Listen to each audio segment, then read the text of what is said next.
What's up, everybody? Welcome to the shakeup. Oh boy, oh boy, let's get this shit together. We got Gulfstream and Aqueduct today. Although that first race at Gulfstream, I'm looking at it right now, looks like nothing for me. Let's get this shit together.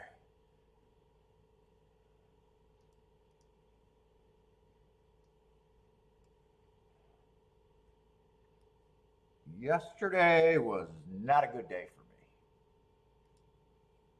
We'll say that.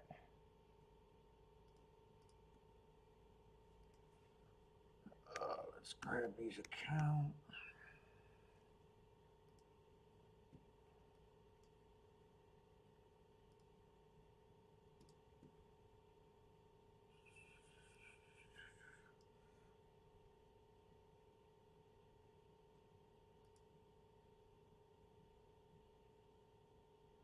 Let's see, Gulfstream Aqueduct. And let's just make sure everything's working.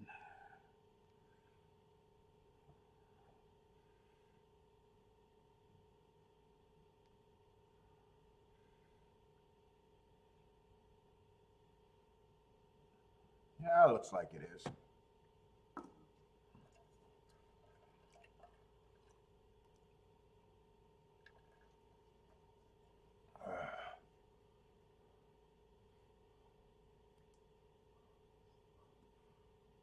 Let's get these betting boards set up.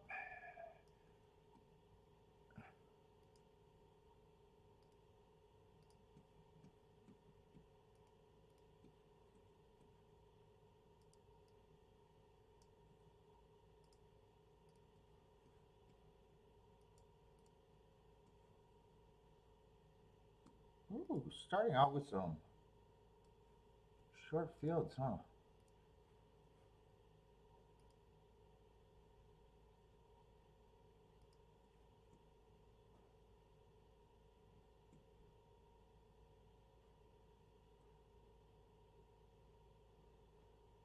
Let's see, fourth race. Still looking at my chat. Worried about my chat not working. Usually I get someone that says something by now. Is everyone shy? I'm trying to figure out if my chat's working today. I know people are in here, right? Yeah, people are in here.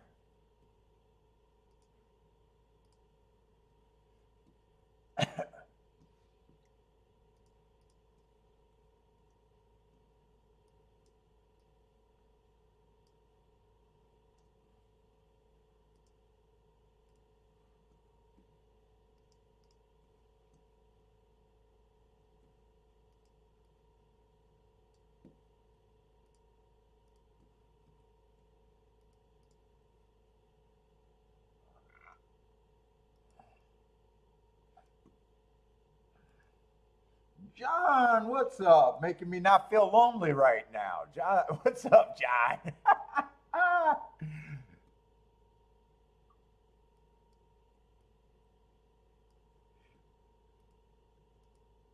See, I tell Kiki I only talk to whores because I don't want to ruin their self esteem. So thank you, John, for jumping in my chat room. Did I get it? Did I get what, man? Did you send me something or what's up? Did I get what? Beer maker, what's up, man? Did I get it?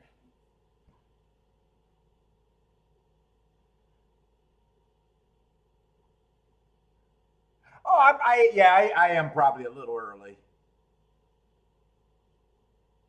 But you know what? Someone told me I don't have to start the show and get my betting boards set up. I was like, yeah, fuck off. Kindly fuck off, sir. I mean, I'm ready to get after it after today. Yesterday, fucking, I think it was a mix of sloppiness, a few poor betting decisions, and I kind of went back. I didn't pour over the results because it was a bad day, but not that bad.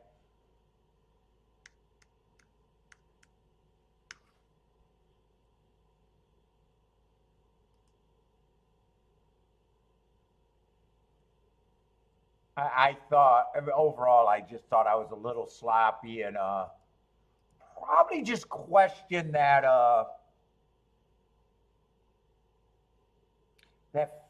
second. I think it was the turf race where I liked the 6.52. I really thought the favorite was the favorite, and I just decided to really go after. I don't think it's wrong. I went after the best ticket I thought was possible off a horse that was off a long layoff, and passed on. It was just a 28-1 exacta, but the horse that won was an overlay.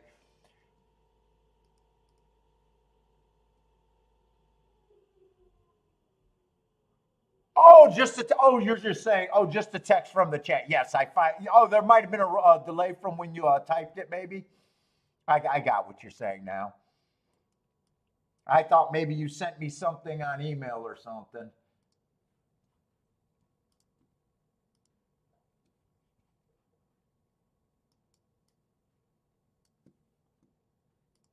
I think the biggest thing that irritated me was I knew I didn't like the card going in.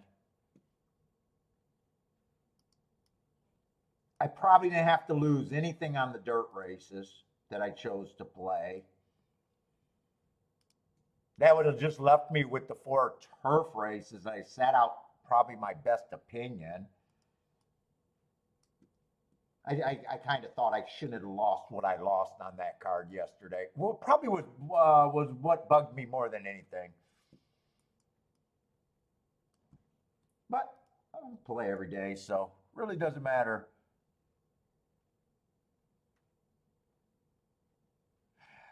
The video, yes. Oh, really, John? John, let me know what helped you on that video. Just gave you an idea how to do data yourself, maybe. Just let me know what helped you. I'm just curious. I might have to watch that video again. I might actually have to watch that video again. Or maybe just seeing the heart guide, how I did. Well, I flash that on the screen all the time. It's pretty simple to figure out how I came up with that. Just curious what might have helped you.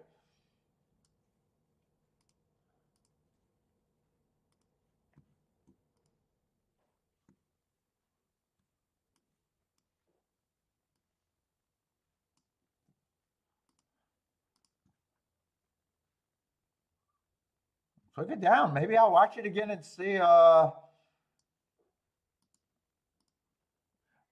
Best person, what's up, man? No, yesterday, best person. I was pretty bad yesterday. Pretty bad yesterday.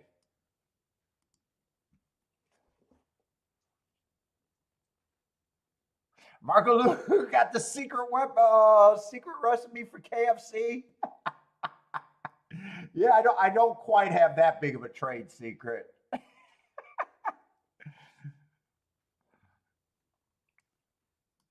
I wouldn't say what I think I do is that good. Ah.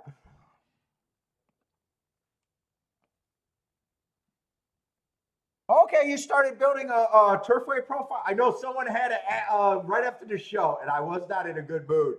Someone goes, "Hey, Paul, I think there's a mistake on your heart guide. I'm marking this horse, and it's not making sense. I think you made a mistake, or I'm crazy." And I had to go back and chart July 4th, and I was like, "Fuck, no." So my first thought is, no, no, no, I did it right. And I go back to the old chart because for some reason I even lost it on my file. So I had to go and do it like I was doing it for the first time. And I was like, no, no, no, no. They either retimed, and my first thought was they retimed the race. He sent me a snapshot of his form. And I even texted him. I was like, no, unless you're looking at the wrong year. And dude, I was trying to look at the wrong year on his the date. I could see the date, but for some reason I could not see the year. And he was just accidentally using 2022 instead of 2023. So yes, it wasn't my fault. I should have spotted it right away that he was in the wrong year. Because I'm always trying to make sure I don't have mistakes in my data, and usually, if something happened in July, and I'm playing the track, I usually catch, because I do make mistake when I'm doing data entry.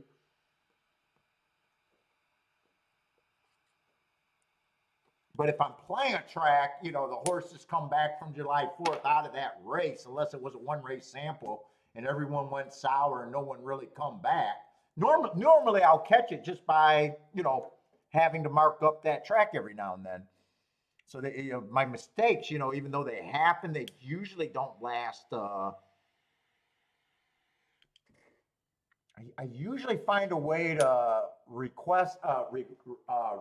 them or figure out if they retimed a race or something, if something's out of my control. Yes, I do listen to the Twitter spaces when I got time on Twitter, but it depends on who's hosting. If it's like the jackasses, I don't care. If it's a really good handicapper, I do care.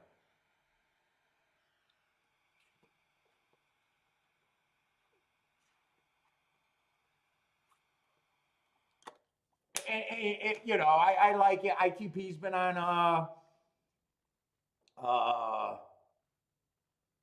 Joshua's guy. God, I'm drawing a blank on Joshua's boy. When they're on, I listen.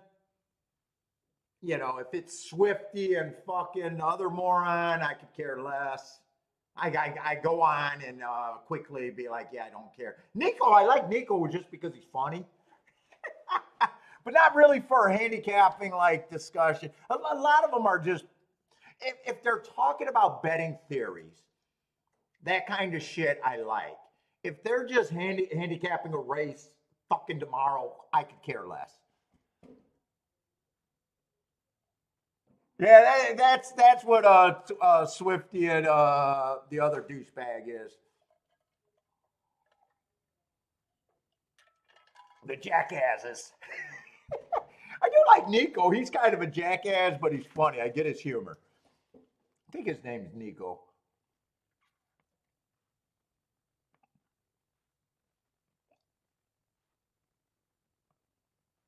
Okay, so you listen to Nico. Yeah, you can understand toilet humor, laughing at himself, laughing at other people, laughing at the industry. You can understand why I get that.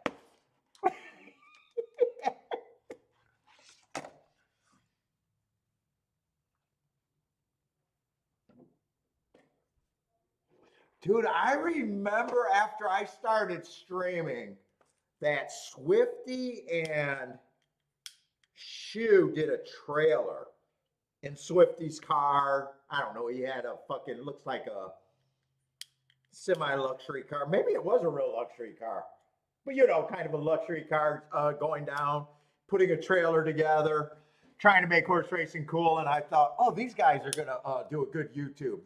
They might be good. I'm interested to see what they do. Then they did a YouTube show and it was a mess. And they did not have any stick to it or any plan, and they didn't even follow through with another one.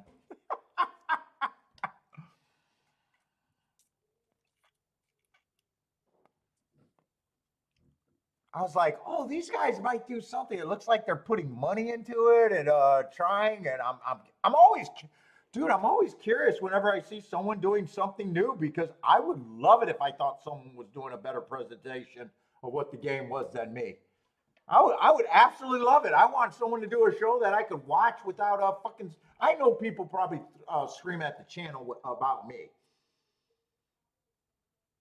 I'm crazy, whatever, but no one can deny I do get to spots.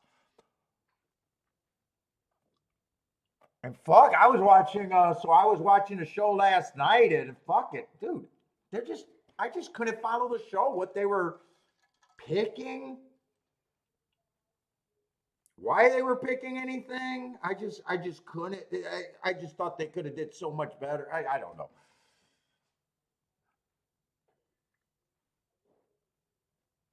Oh, it's a sloppy day at Gulfstream? Yeah. What's up, Gas? Zero. Well, good thing there's zero scratches at Aqueduct today, Marco Lou, because I don't think there was many horses in most of the races. I think probably just a bunch of 6 and 7 horse fields there. So thank God there's no scratches.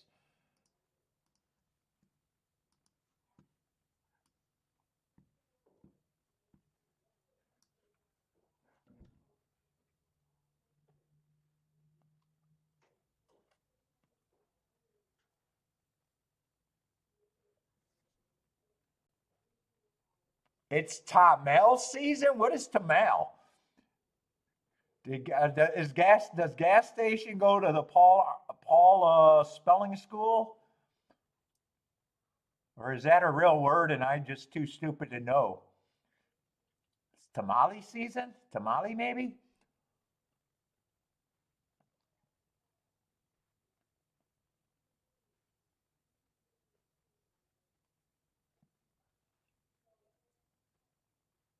Yes, Tommy. Tommy. Mark Lou, that's the name I was looking for. Yes. If you guys get a chance, always listen to ITP is always a good listen to, and so is Tommy.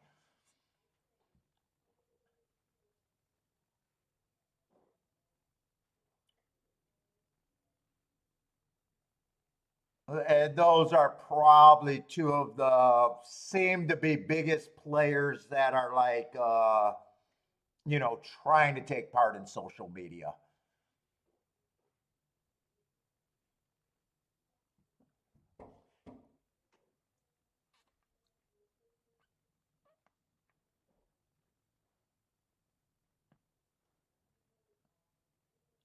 Both of them are very opinionated.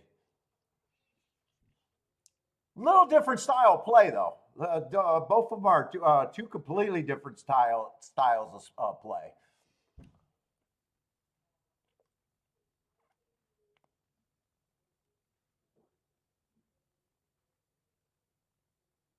Hi, John, like them too. Yeah, they're two very good listening to. Yes, no filter is good. Real opinions are actually good too.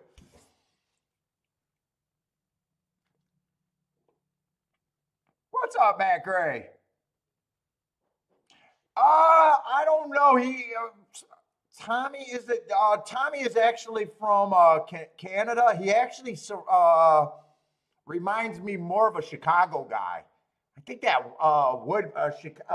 Canadian almost sounds like that Chicago kind of. He's an older guy. Pretty good story. No, I know who you're talking about. You are talking about Past the Wire. He's a good listen to too. You are talking about. I'm drawing a blank on Past the Wire's name. Was it John?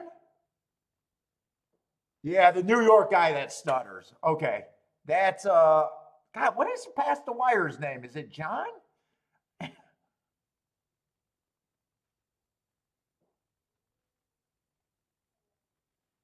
Cuban or some Spanish-looking guy, something like that. Maybe Cuban, maybe I'm not good with Cuban Puerto. You know that Jonathan Seddon. Jonathan Seddon. God, I couldn't believe I drew a blank on his name. What's up, Stock? Yeah, he's a very good listen to too. And I would say he plays a little bit different than both of the other two guys. He probably does. He probably does.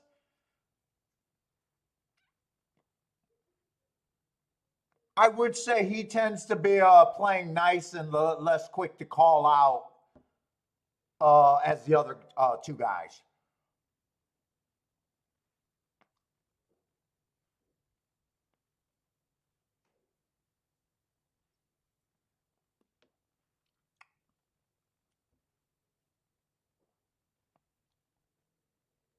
Oh, best person you can't understand. Why can't you understand him? He does a little bit about handicapping. You know, probably he sounds like an old form handicapper that does a lot of trip notes tracking. Trip notes is his thing. His betting is fairly simple, just narrow, narrow, narrow.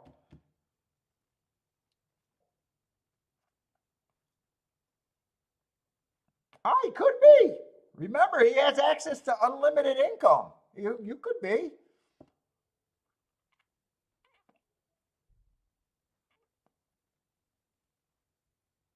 Oh, well, I mean, he got a little bit different style. He got more of a street swag to him. I'd say he got more of a.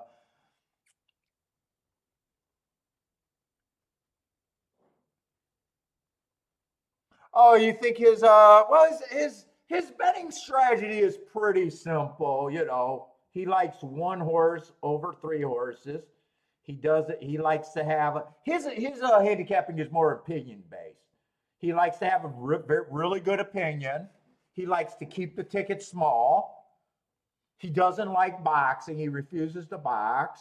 You know, he goes after big tickets, tries to have narrow tickets. I mean, his ticket structure is pretty small, pretty reasonable, pretty simple until he loses me when he gets to the tries in the super. I like my one horse over two horses over all. Now that I know is wrong. I don't pay for losing combinations. Well, yes, you do. Everybody does. Everybody does. Whenever we're talking about going wide or boxing, it's all the same thing. Because no one just plays the perfect ticket. Let's just say your perfect ticket 100% of the time is single, single, single, a single win bet. For horizontal, it'd be single, single, single. Anything outside of that is a bastardization. If you use it all, it's a bastardization. If you use two horses, you're betting against part of your opinion. You know, soon as you start boxing, soon as you start having one horse over three. So you mean telling me, you know, depending on, you know, I say depending on what the ticket's going to pay, it could be okay and it might not be. You know, but you know, I'm one of those guys. You know, I defend going wider. I know it's not great, you know, but keeping it narrow is also good too. But you also pay for longer losing streaks if you're not super consistent. You know, there's multiple ways to make money. You know, if someone's successful, you're just arguing about what could be better for your ROI is the real difference. If someone's happy with their ROI and can make it work, they make it work. You know,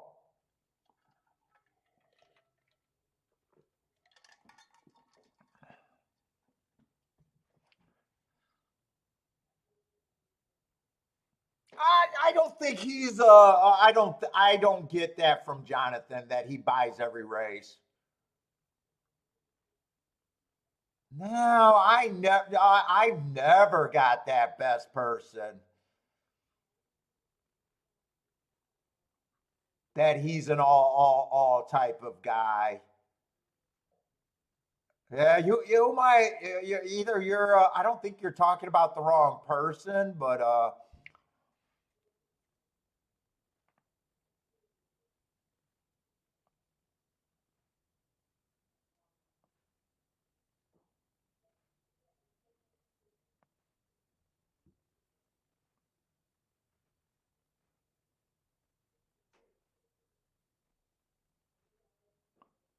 yeah, well, ITP doesn't, and ITP is right because ITP defended why he doesn't do that. First of all, any ticket is not the whole game. He put up his statement for the whole fucking month. That trumps any fucking ticket, and he did it twice. Now, yes, it could have been an exceptional month, but I will say one thing: I seen that statement, and he could have faked that statement, by the way. But I'll take him for a word because I like what he says. He's right, so I don't think he's wrong. He's won a sedan in both of his months.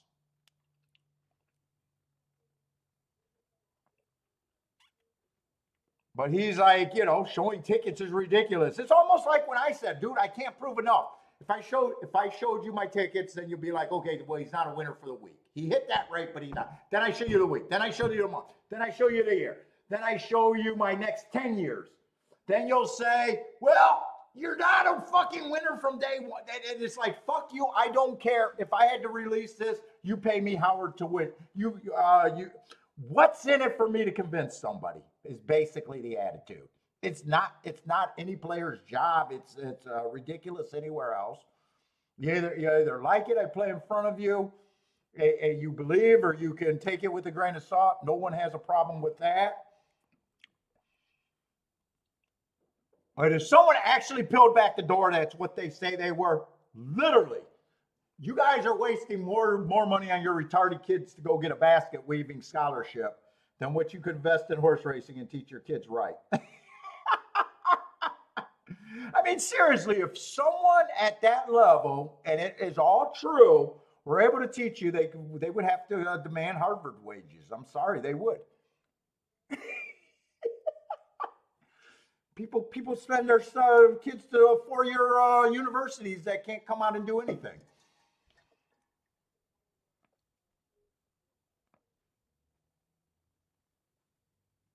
Hey, what's up? Oh, no, we're just having a real discussion. No. What's up, Jennifer? No, they're not getting on my nerves. But yeah, ITP is inside the pylon's best person. He's a very good listen to.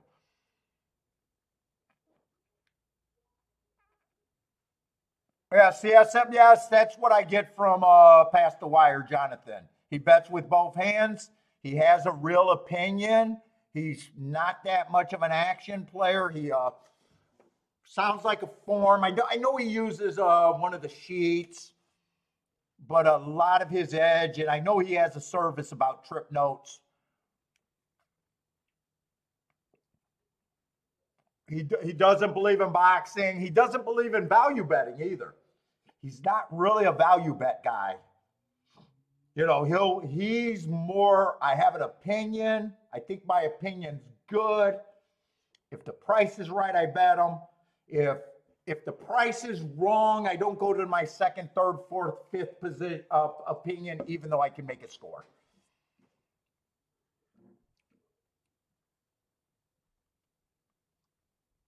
Yeah, definitely passing races would be a big part,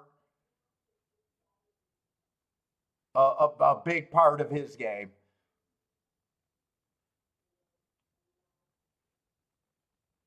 So yeah, I mean, good listens to, without a doubt. You know, I always take everybody, and you should take me with a grain of salt too. I take everyone I listen to. You know, I'm skeptical. I listen closely, and overall, I'd love if these guys would play in front of people. And I'm not talking about just give us a ticket construction, play live with not necessarily if he bets $10,000 on a horse to win, I don't have to see it.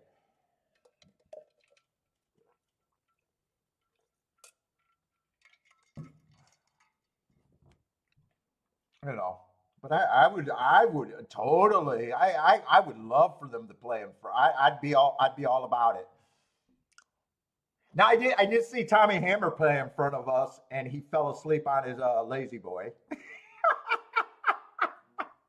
Look, luckily he had another guy on the show because Tommy lost a couple races, and yeah, there's nothing else for me, and then he just started falling asleep on his lazy boy.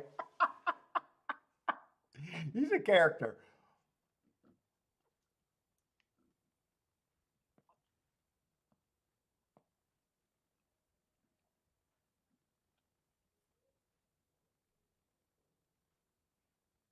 What's the one thing I would change in the game of horse racing? Jesus Christ, there's so much.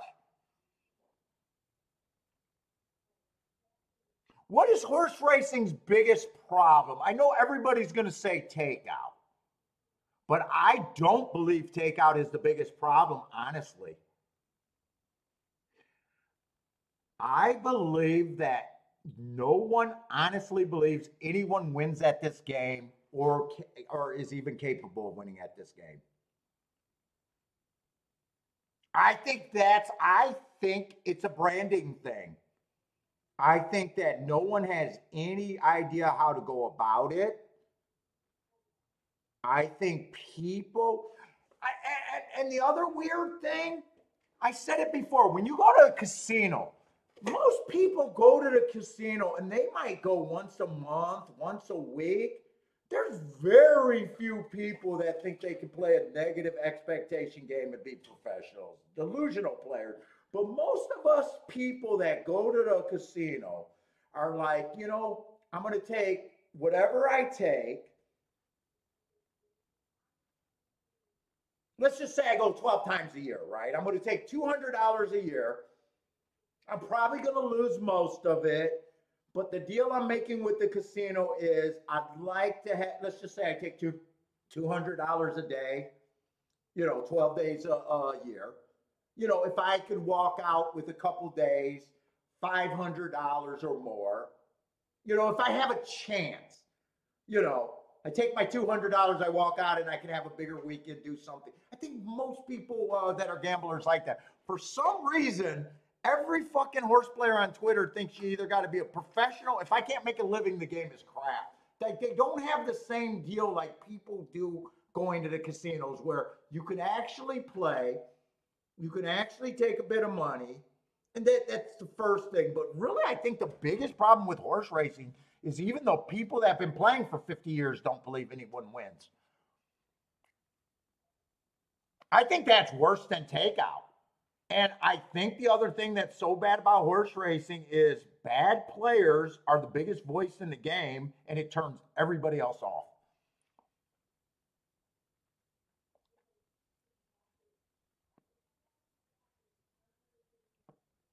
Well, shit, Marco Lou, I don't have a problem being robbed by the rich. Shit, we're not all created equal. Some people got better skills and can take advantage. That's life, man.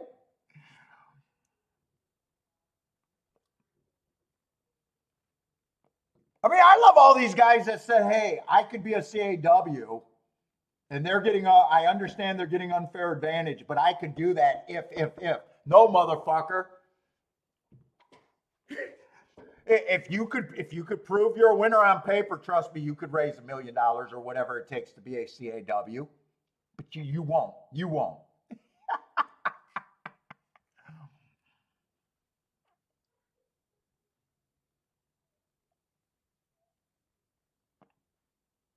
What's up, Q Savage? Yeah, I got nothing in this race, but you guys knew that. Having a good time just discussing. Yeah, I do like watching the other shows, and there are people that I really like to listen to.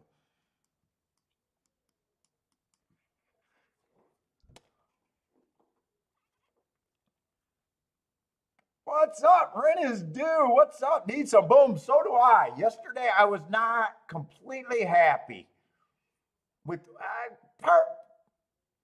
Part was my planned decision making. Part was it was a bad card for me, and I knew it. It wasn't a meltdown day, but it was a day where, wow, I really lost that kind of money on that day. It wasn't a meltdown day, but it was like a day that I was not happy with yesterday. It wasn't a keep me up at night kind of day.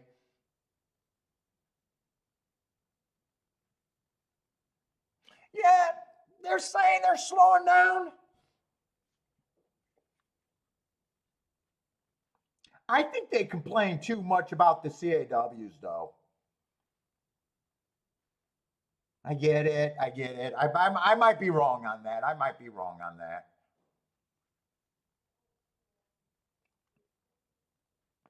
Airhead starts off with the bang. What is this? 1-3? Oh, I'm seeing two different odds. Maybe my ADWs. I thought I seen. No, actually, it's 1-5. Oh, this ticket. Where did the five come from?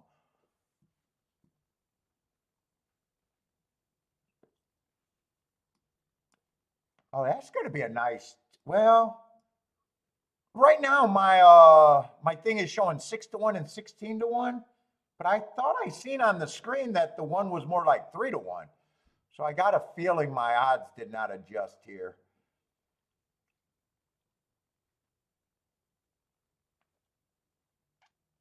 Paul tried to sell hair products for extra income.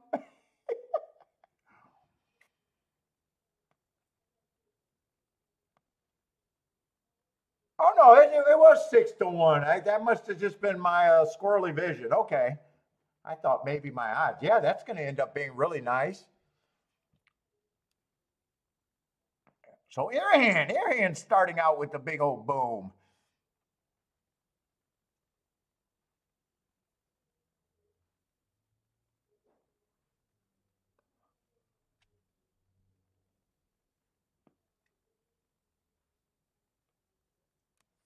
And John's asking, I'd like for the tracks to counter when people, I was joking about that Laurel race where they stiffed a 22-1 shot to get to an $11 exacta. That's not how stiff works, but if you were reading that Twitter thing, a lot of people thought, oh, that's corruption. No, that helped the bad players. That's anti-corruption. They stiffed the 22 shot to get to a fucking ticket that you sap fucking players could actually have. But people don't understand it because no one understands. People still think they're betting on horses. When you're playing horse racing, think of this. You are actually, to me, playing the ultimate strategy game where you are actually, it's like almost like poker at a higher level. You're taking your opinion. The horses are just telling us the outcome. But the real goal is to put in tickets that you think have long terms can make you a winner. It's a strategy game. You're poking. Like poker players understand that. I got just enough to see the flop. Oh, I got to get out of here, or I got enough out. It's the same, with fucking, yeah, my fifth choice, I can get to him. He's 80-1. He's good for you. Yeah, it's a strategy game, and you got too many people that just come and they're just trying to cash a ticket, landing on combinations that they'll never be right enough to be profitable. They'll never have a chance.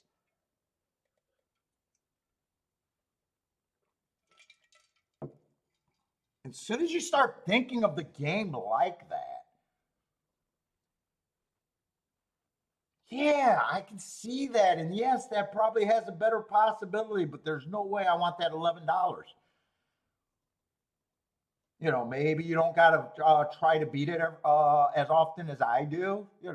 That could be, but that at that point, well, unless you just don't believe that people are successful, you're just arguing about your ROI could be better or worse. That becomes the argument after a while. Oh, I think your ROI. I feel like your ROI could be better. Well, you feel, but you know what I'm saying. That's what successful people would be arguing about.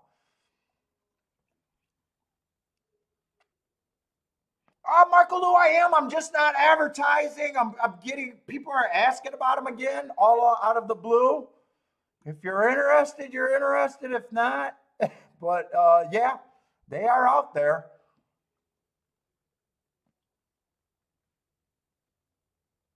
Tommy wants to destroy the. Now, see, I get it because in every other form of things, if you're a bigger customer, you get bigger breaks. I think that if I come to the track with $1 million a day, I should be treated better than someone that comes with $20 a day. Sorry, I just do. I'm elitist. What the fuck? You're gonna fondle my balls if I come to your track with $1 million a day. You're gonna fondle my balls. It's the same with fucking retail. Fuck. You come to my establishment with $20. Fuck you! You're not even getting in the front door. You're not passing the cover charge. Like those two people are not equal. Oh, but the CAWs, they don't even know what a horse look like. So you mean tell me these guys are beating you and they understand math? They understand math better than you, but you're superior because you know the breeding on every. Get the fuck out of here! Get the fuck out of here! You're not equal. You aren't equal.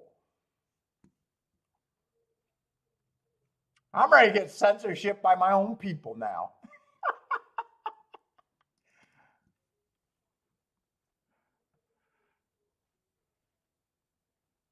Paul learned something about strategy playing Candleland. Oh, I think I was a suit Candyland and shoots and ladders.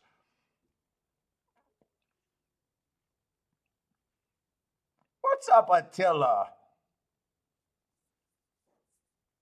It's like that. I remember we hit like a 400 to 1 exacta that got bet down. It got bet down at the last, right? And they said, I'm so sick of ADWs doing this. They said that the tote took $1,000 on that ticket.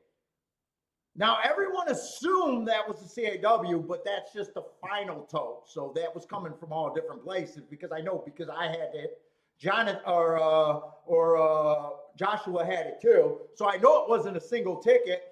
I love when some of these big players act like, well, I can do a $1,000 straight exacta, but no one else can. So he just assumed, no, those horses shouldn't have been that price. And that's where they lose me. Like if they knew for a fact that that was 100% CAW, they don't even know that. You're taking bigger chunks out of the pool at the time.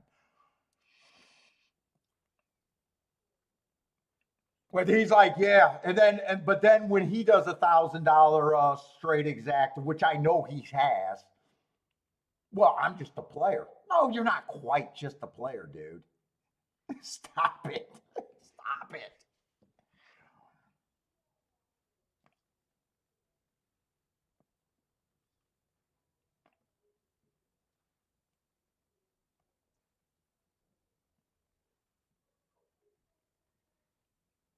John says CAWs are the Jared of racing. Well, and that's the other thing that I was trying to explain to my wife. They're not even trying to be profitable. They're trying to cover as many overlays as they can and basically have a 2% break even part. They're covering so much shit. Fuck, Michael Jennifer, I at least come off as taller on the stream than Andy Sterling. Give me a break. I do not look like Andy Sterling. Give me a break on that one.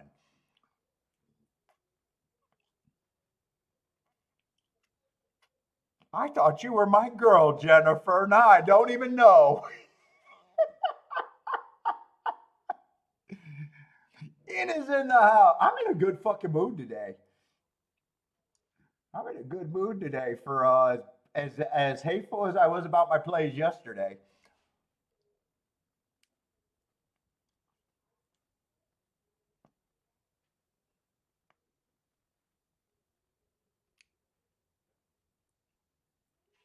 Oh, thank you. I hope you're kidding. I thought Jennifer was in my corner. Now I'm not so sure.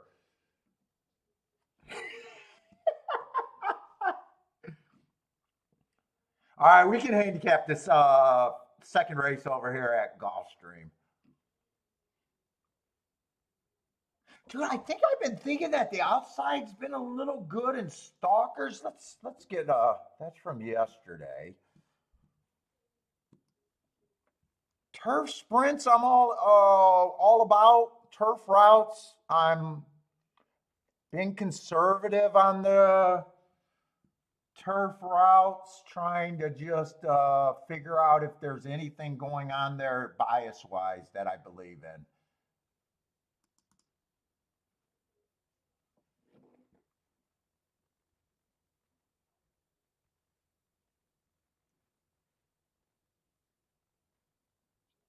Well, I'm going to be starting a new Gulfstream.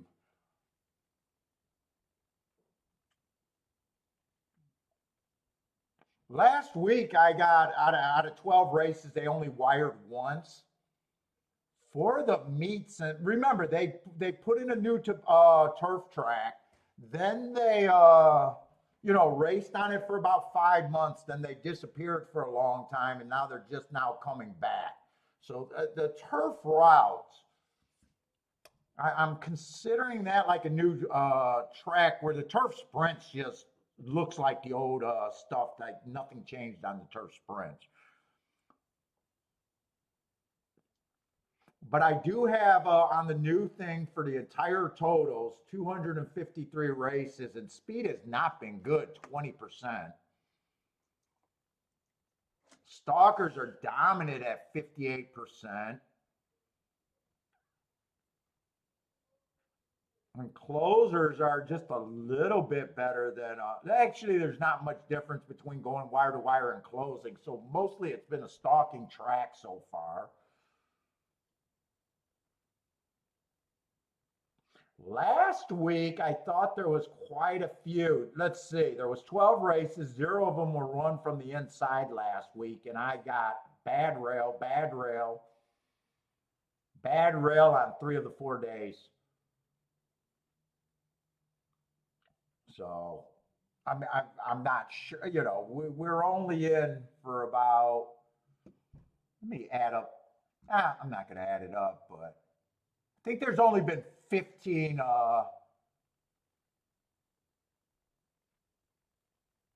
15, 16 races since they came back. So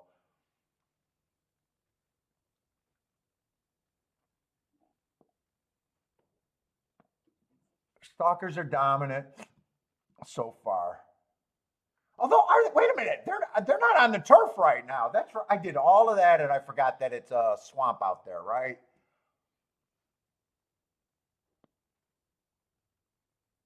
Are we on the turf in the second race? Wait a minute, we might be on the turf in the second race.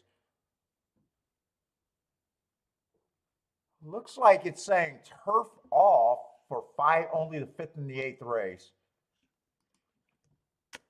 So I guess we might be on the turf right now. Hold up, I want to go to equine edge because I'm not that bright. So I just want to see if I can see that on race day changes. But it looks like they're running on the turf in this race. No, they said that it's been changed to all weather. All weather in the 3rd, all weather in the 4th. No, it looks like they're off the turf today, I guess.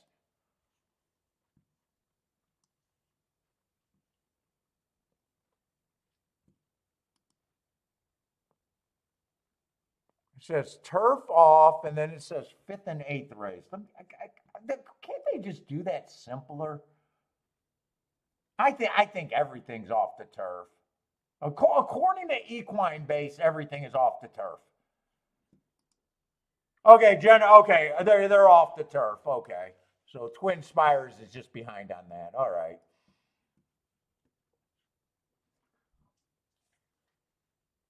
All right. Well, now it's a Tapeta race. Tapeta route. You guys know that Tapeta routes. I don't know. I'm leaning towards more of a hate relationship right now. It's becoming more of a speed and stalker track. Last race, no one came from 5 lengths out. And they've been, it started out as a stalker closing track and it just became a reverse. Right now, they're actually wiring 39% of, I'm looking at the wrong thing. They're only wiring 23%. Stalking is dominant 61%, but that 23% is actually on the upswing. And they're closing 16, and that closing has definitely been going down since they started. Maybe I just got to look at it like it's speed and stalkers and stop going back and forth and just trust what the report's telling me. Normally I would. It just was stalkers and closers are so good for so long.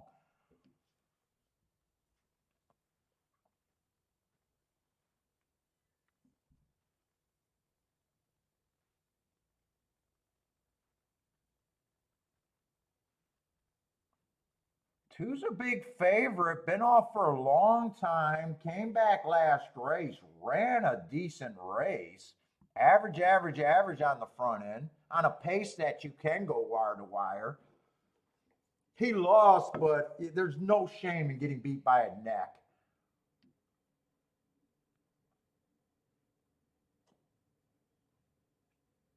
It's just, he's going to be overbet in my head. What's up, Ross? Speed of the horse. What's up, man? Yes, PETA synthetic is all. I probably don't say the right word, but yeah, all synthetic race. I just use PETA for the. I think it's technically called PETA at Gulfstream, but it's not called PETA everywhere. But yes, the synthetic surface.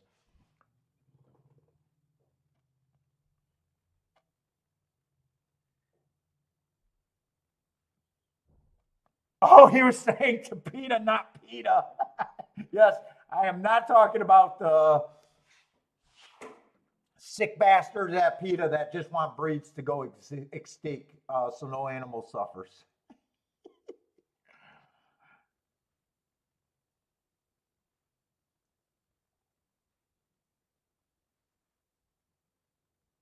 Let's see, I do got some blanks in this race.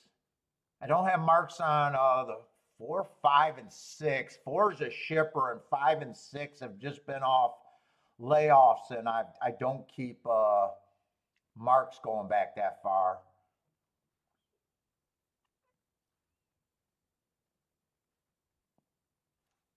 The heart guide video screen. Yeah, that's not for unless you got the heart guide.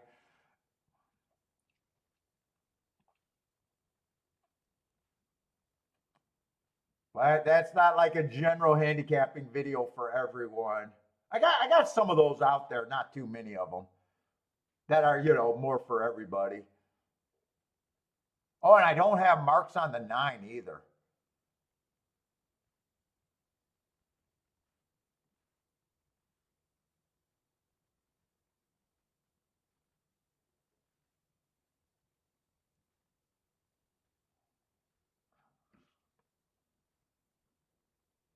Let's see. The one horse probably fits if he stalks, but he could be a closer.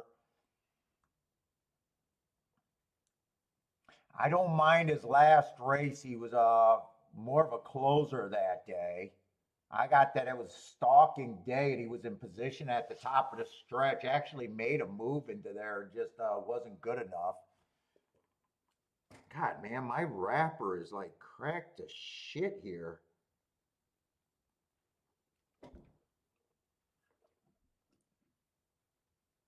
I'll have to just see where he is. I could get to him, but he feels like he should be a price. It's just deciding if that's the price I think he is or he's an overlay. That I'm not sure about. 2, just over bet at this time. I have no problem if he wins. He's just over bet.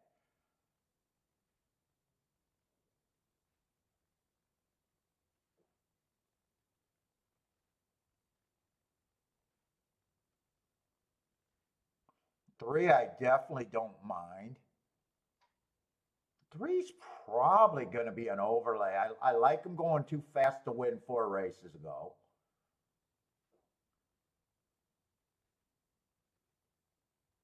He had an excuse 3 races ago running against the early pressing day, and I don't think he's a sprinter. 2 races ago was a pretty decent race, and I wouldn't be shocked. I don't know if I'm interested enough in this race, but I might be interested in looking at that form to see how tough that handicap was. But I don't think that's a bad race. I got him average, average, 1 tick slower than the fastest winner. It just that's either I don't think it's a bad race. It could be a great race if I pull up the form and think that that was tougher than a $35,000 level. And then last race, he just missed trying to go wire to wire. He's probably a stalker, though. I definitely think I probably got him at the minimum at 5-1, though. So right now he is an overlay.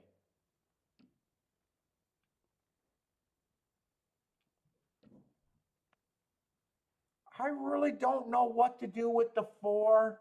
He looks to be more of a closer. Closers seem to be having a little disadvantage. I'd probably be a little harder on him.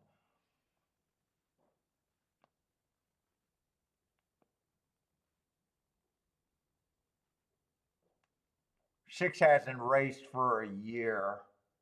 I probably like him on paper a little bit, but the year off makes him a problem. I probably got him at a minimum of 10-1. 6 is off just as long.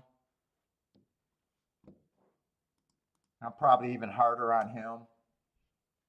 Wow, he's 6-1.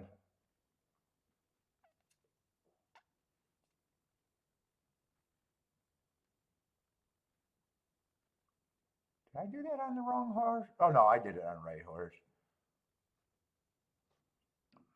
Let's see, I noticed we got some sprinters stretching out. I have not liked sprinters stretching out on this Tapeta surface. Although I don't think the 7 looks bad. Fastest winner of the day 4 races ago. Was fast on the pace 3 races ago. 2 races ago ran against early pressing day. And last race ran on a bad rail.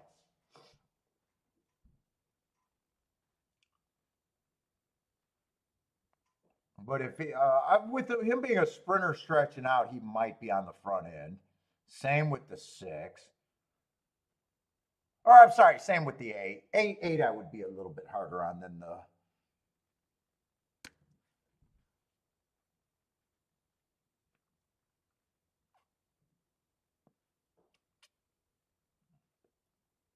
Nine, I think I can't get to the 9 either.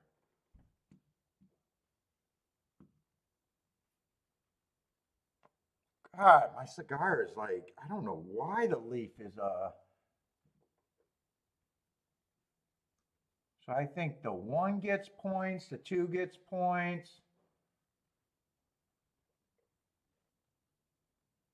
The 3, I'm just gonna, I don't think I have time to look up that race now that I'm looking at the clock. I think I'm comfortable at having him at 5-1.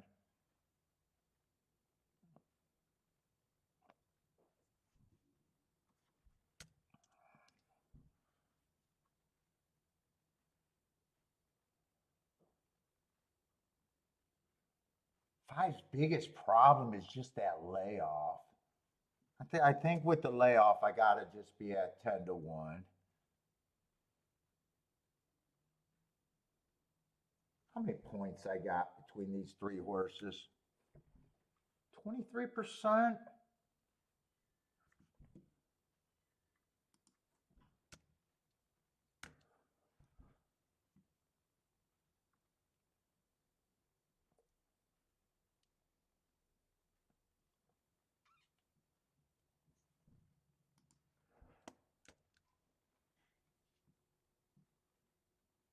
I don't have a problem saying that I think the 2. I'm just nowhere near that price on the 2.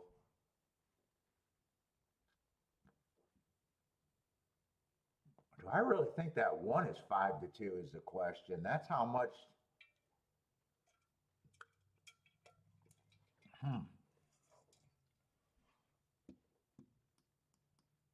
Let's see, 1 would be an overlay, 7 would be an overlay, 2 would still have to be dangerous. 3 I still like.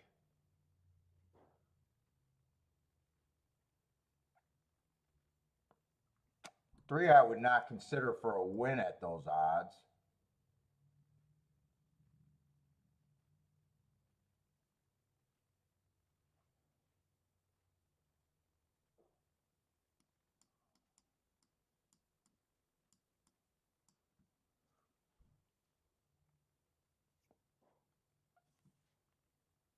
I want to use the 4 or the 5? I'd probably, if I use someone, it'd probably be the 4. Because at least he's more recent.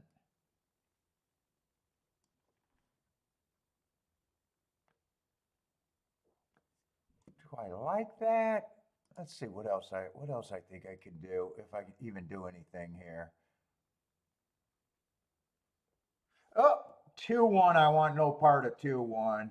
It might happen, but I just noticed that if it comes in 2-1, it's only $14.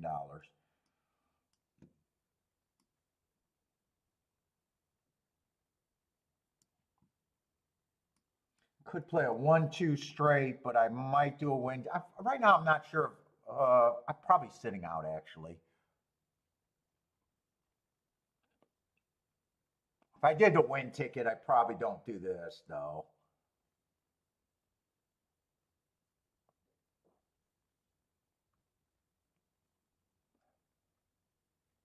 Who's the 3?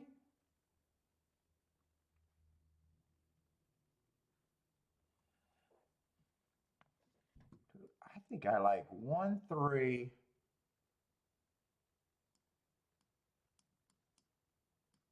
4 is a press. Maybe even 1-3-7 as a press for less, but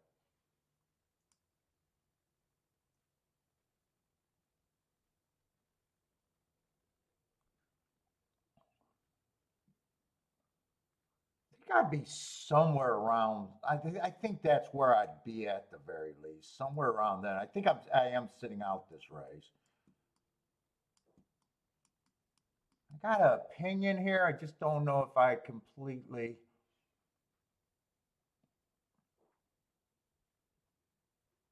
I definitely think 1's an overlay.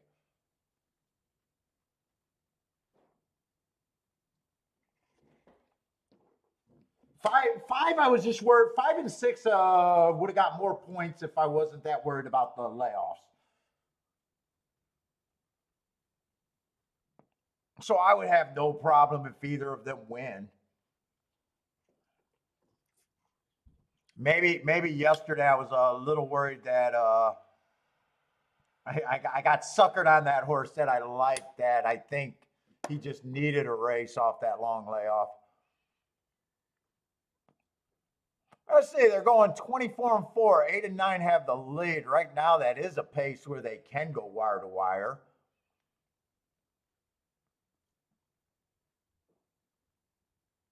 Oh, I'm a little worried. Yeah, 48-4. So they ran. They sped it up at the half. I am a little worried that 8 got a pretty easy lead. 7's making a run. 1 looks like he got horse, but I think he's waiting.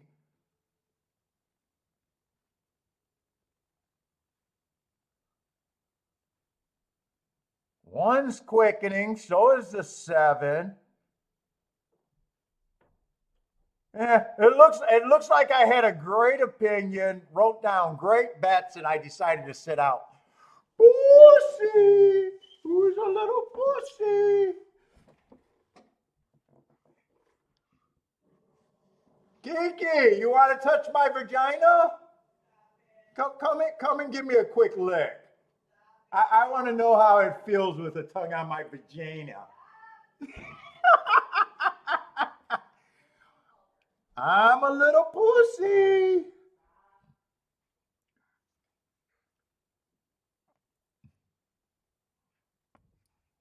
All right, that's great handicapping, by the way. I can't help it if I'm a little sissy sometimes. I do not know why I do that sometimes. When I got a good opinion and I got overlays, I can't explain why I set out that race. I got the 1 at 5-2.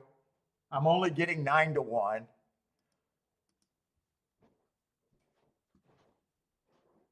I got the 7 at 15%. I'm only getting 10-1.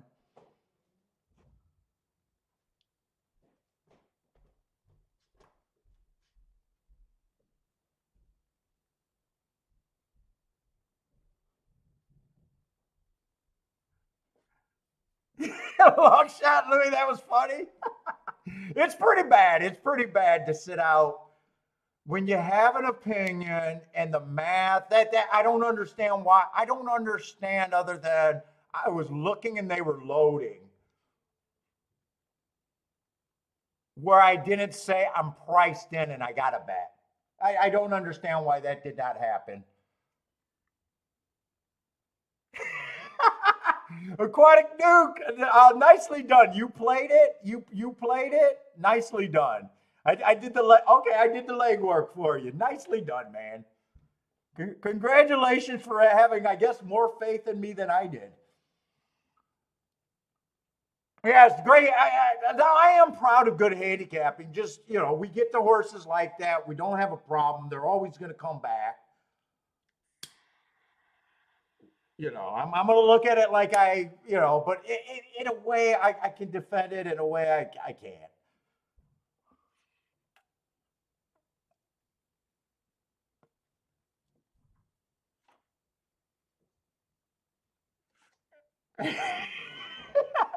Longshot Louis wants to point out that not only am I pathetic, I had a decent amount of people watching live at the time.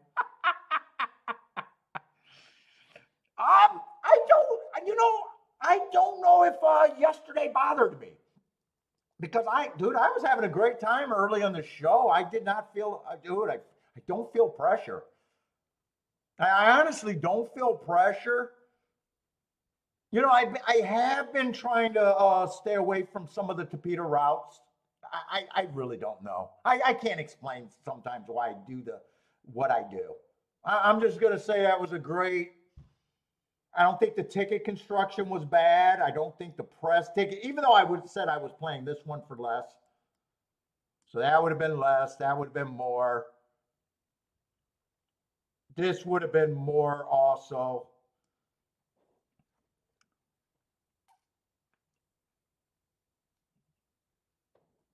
1 and 7 could have been bet to win. All of that would have been generally good.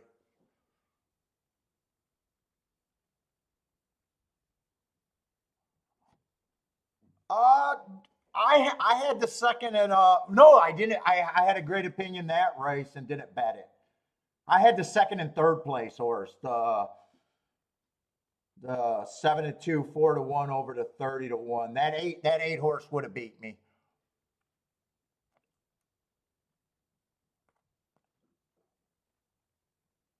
Yeah, what 115-1 exacta with a $21 horse. Tries actually catchable there.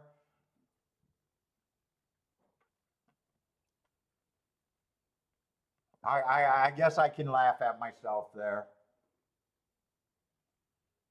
But I'm definitely still proud of the handicapping, but I can't explain why sometimes I do what I do or don't do what I do.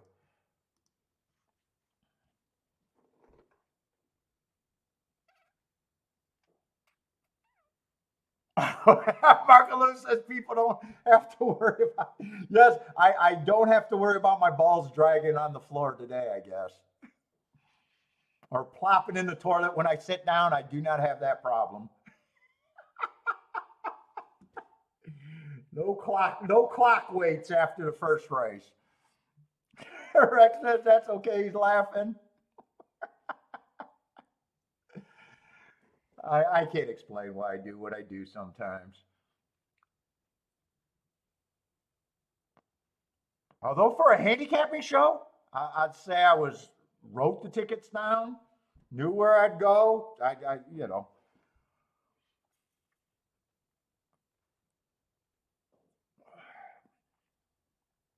Let's see. We got Aqueduct, but we got a minute to post time, and I can't see why this would be a better spot than the spot I just passed up. Jesus Christ. Let's see. 2 is a big favorite.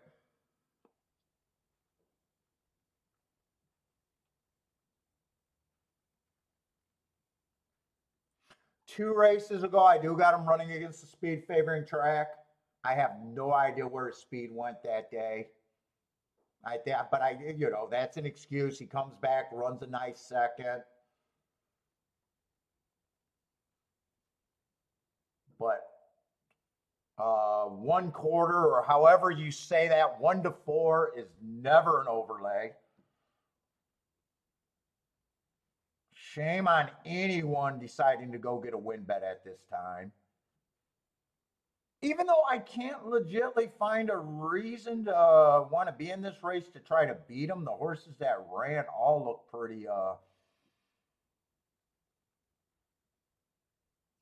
bad, like they'd have to improve. But man, just trying to take free money is, you just find out in the long term it's just never free. And when you're right, you got to bet so much money. I just don't want no part of this race. I'm going to say I'm rooting for the 2 to win, even though I don't have a reason other than the price is just absolutely terrible for a horse player.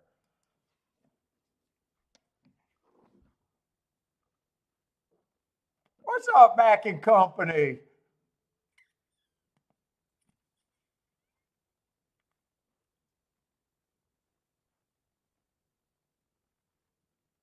Well, fucking, just a great opinion, and follow through was terrible there. Like, why do the leg work? Why do the leg work? And that bet I don't understand. Like, what what could I possibly thought could have been a better possibility than that today? You got the one horse at 5 to 2. What more do you want as a player, really? As a player, what more could I have asked for? And I'm not a guy that says, hey, look at the line and, oh, the public's not betting them, therefore I don't want to. What's wrong? No, that's not me. That's that, you see handicappers do that. Oh, I like this horse, but he's not taking action. That's not in my playbook.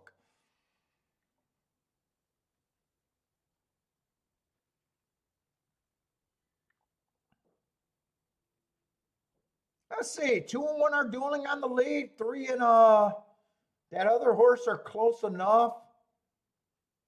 Let's punish the chalkies right here. Please do not come on this chat room saying they stiffed the one horse. If they are, oh no, they didn't. I was thinking the one was the favorite. God, I was hoping that the one was the 2 to 5.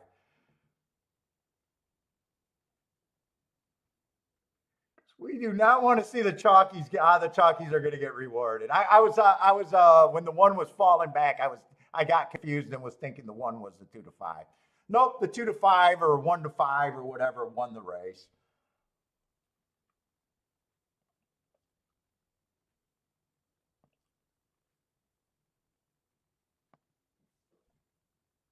Was that the 6? Matt says second place is the first loser. That is true.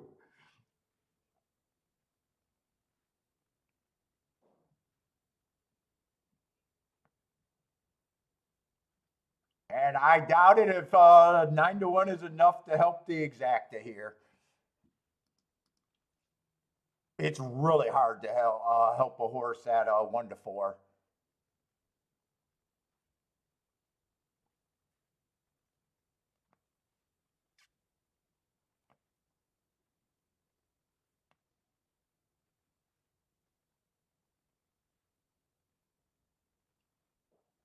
What's up, Lloyd? How's it going, Lloyd? Boderick slid in here. Who else? Mac and Company showed up late. What's up? Steven, Rockin' Ray. Who else is sliding in here?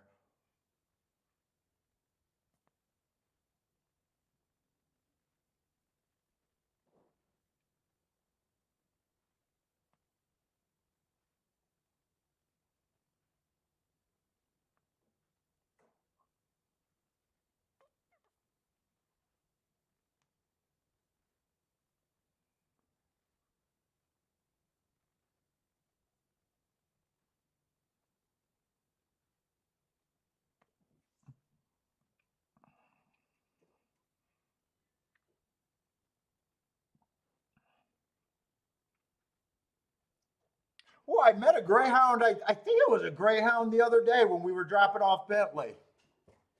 There was 3 dogs already at the place when we picked them up. And that greyhound, man, I felt so bad for him. He just had his tail tucked between his legs, scared, shaking like crazy at the dog groomer's play area. I had to jump in and show him some love. God, I can't stand to see a scary looking dog. He warmed up. When I left, he was at least playing with the other dogs and seemed happy. But man, when we got there, man, he was shaking like a leaf.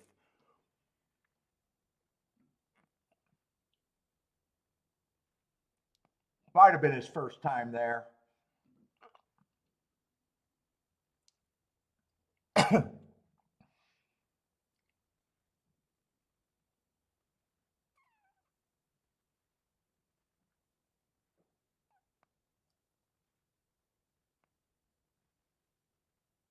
Did I rat throw punches again, or did something happen? Did I miss something, or was that talking about when he did that a few years ago?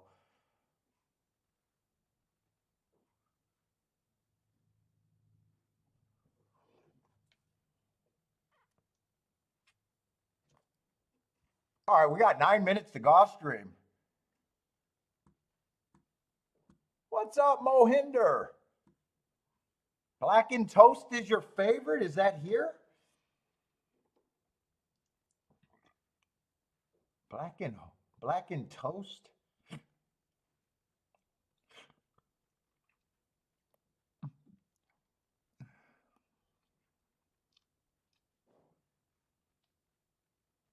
Let's say we do got a dirt sprint over there at the very least.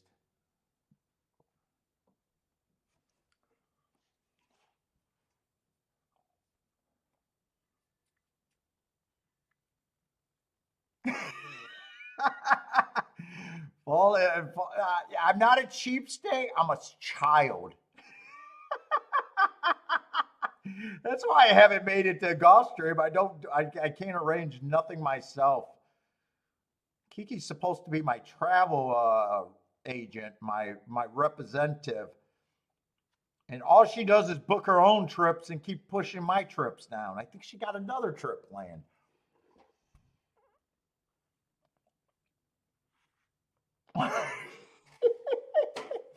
I know it's only been what, going on a year since I've been saying I'm going to get down to Gulfstream again.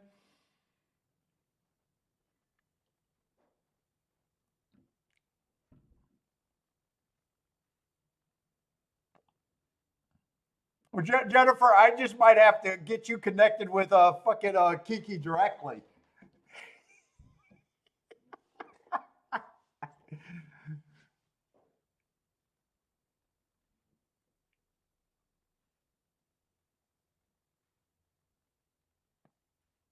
Is that Thaddy? What's up, Thaddy?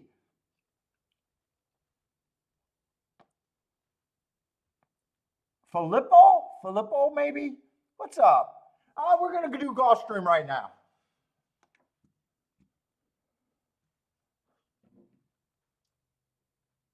I'll do a full breakdown. Who knows if I fire a bet, but we will try. Let's see. This is a dirt race, so dirt races are definitely what I want to be looking at Gulfstream.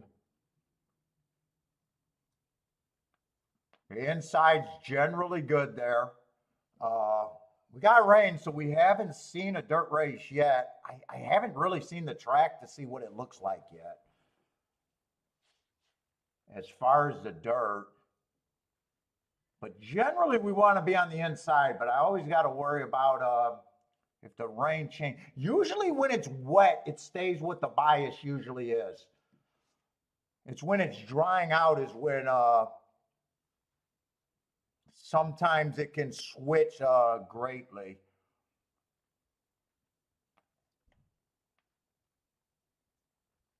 Let's see, but the favorite right here is just over bet. There's no way I think even money is overlay on him. He's stepping up. He just broke his maiden in the basement. He is going to the basement, you know, but it's still his first time against winners. And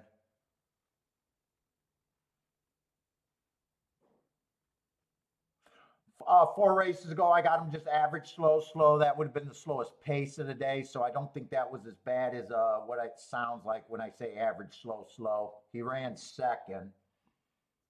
Next race, average match strides with the slowest winner slow.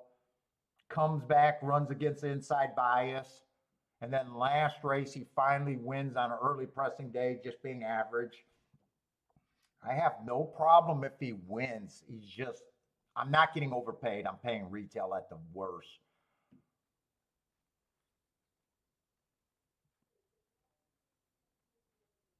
One, I really don't have a problem with the one. 4 races ago at a route, it was a stalking day. He did not fire there. He comes back after a little bit of a layoff from July to September, got an inside track. The lack of speed does concern me on him.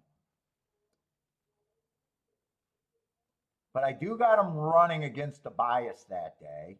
He comes back, wins the next race, being the slowest winner of the day at the basement. But then last race, he goes up a little bit higher in class. Just a little bit higher in class. Average match strides with the fastest winner while dueling. I just questioning where did that speed actually come from?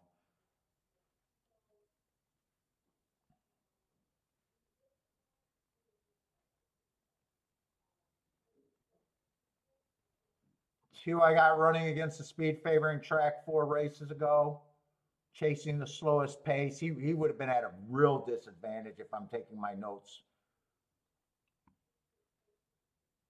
Next race, I got him on a bad rail. He had the 2-hole. His lack of speed concerns me.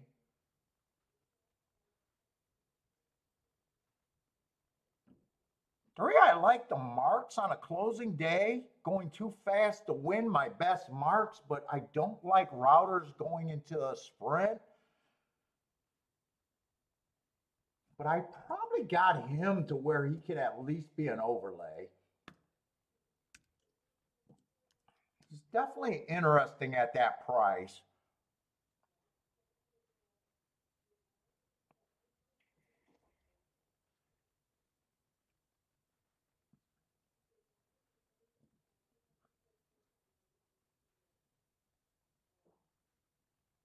It almost feels like whoever gets the lead here should have a pretty big advantage, you would think.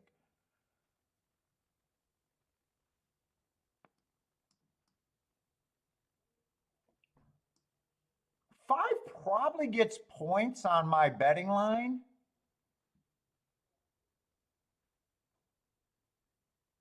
Last race he was just average slow, but I'm really questioning the speed. That was his first race dropping to this level. And it's not always the first drop that produces the win. He broke his maiden at a higher level than everyone else. He competed at 20,000 on the lead. I wouldn't be shocked to get him to see him on the lead. He was dueling on the or pretty close to the pace at 35,000. Can't completely trust him, but I do think he gets some points.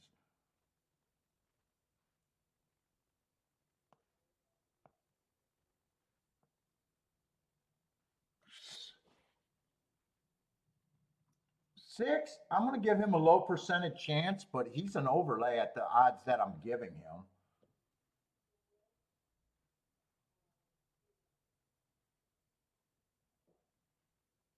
He's ran against a couple biases. Bad rail 4 races ago. Then he was a closer on a stalking day at a little bit higher of a level. Then he ran against the inside track when he had the 9-hole.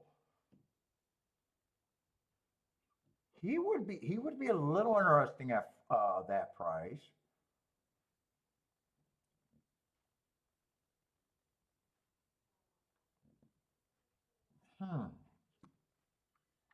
How many horses I got? Still 5 horses.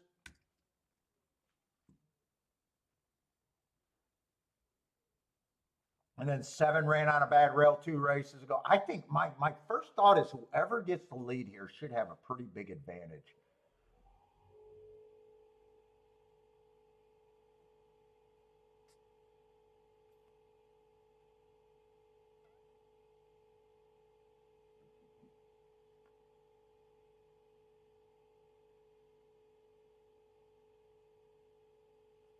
Two's still going to end up being an overlay. I don't have any like real complete throwouts.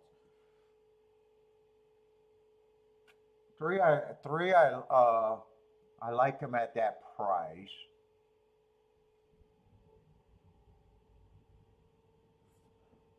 The rest of the horses is almost like 24% on all of them. Do I need to break that down any farther?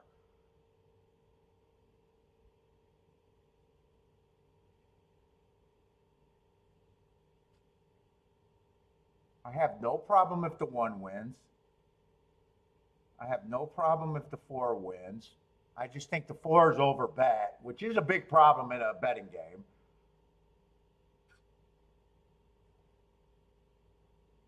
I think I'm going to go with that 24%. It does nothing for me to break that down really any more than that.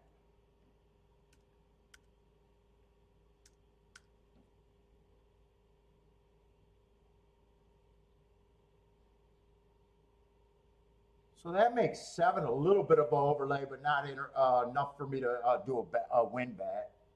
5 is still 2 points over.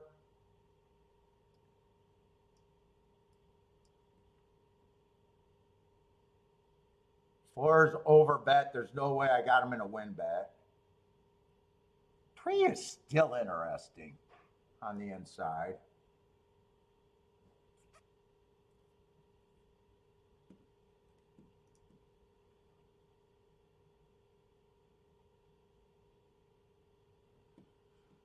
Let's see, if I did 4, only with the 3 and the 2, I'd be interested.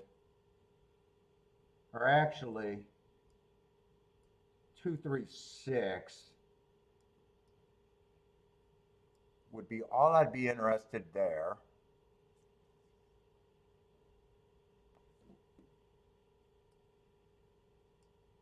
Five and 1, I don't think I could pair it with the 1.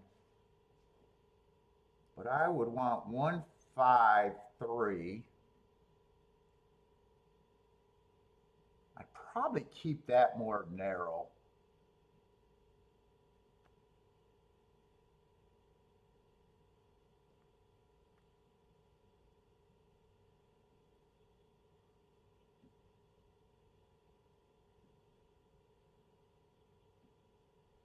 Oh no, I'd use a 2 in there too. Thought there was 1 more horse. That's definitely what I'm, whoa. I think I want a bit of this. I'll do the win tickets first. And then I'll do that key box second in case I get shut out. With the 1 and the 5. That's the better ticket.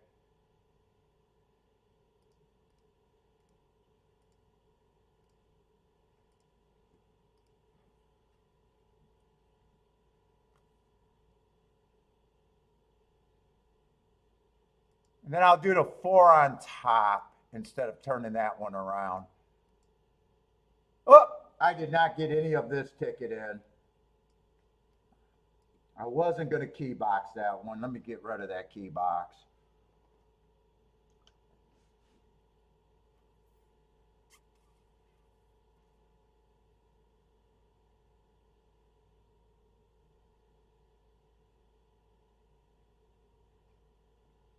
Shit, 6 got the lead. I need 5 or 1. Oh, wait, I do not got the 6 with the 5 or the 1. I would have only had him with the 4, and I decided not to turn that around.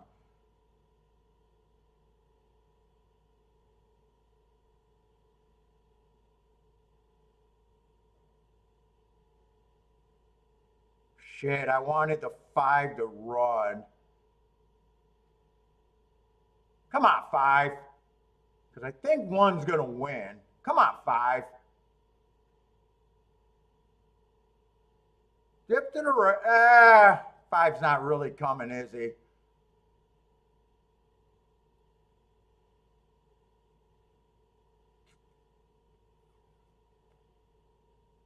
And 3's too far back.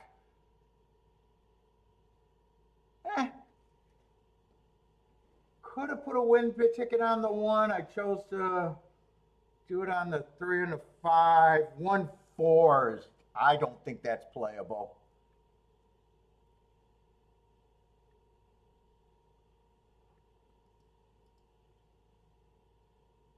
One 4 at 14 to 1, but I think if I would have did tries, I would have hit the try though.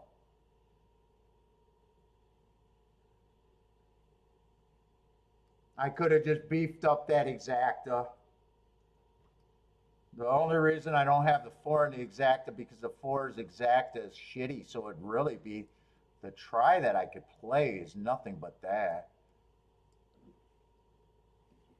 Didn't think of it at the time. I wouldn't have had time to get it in either.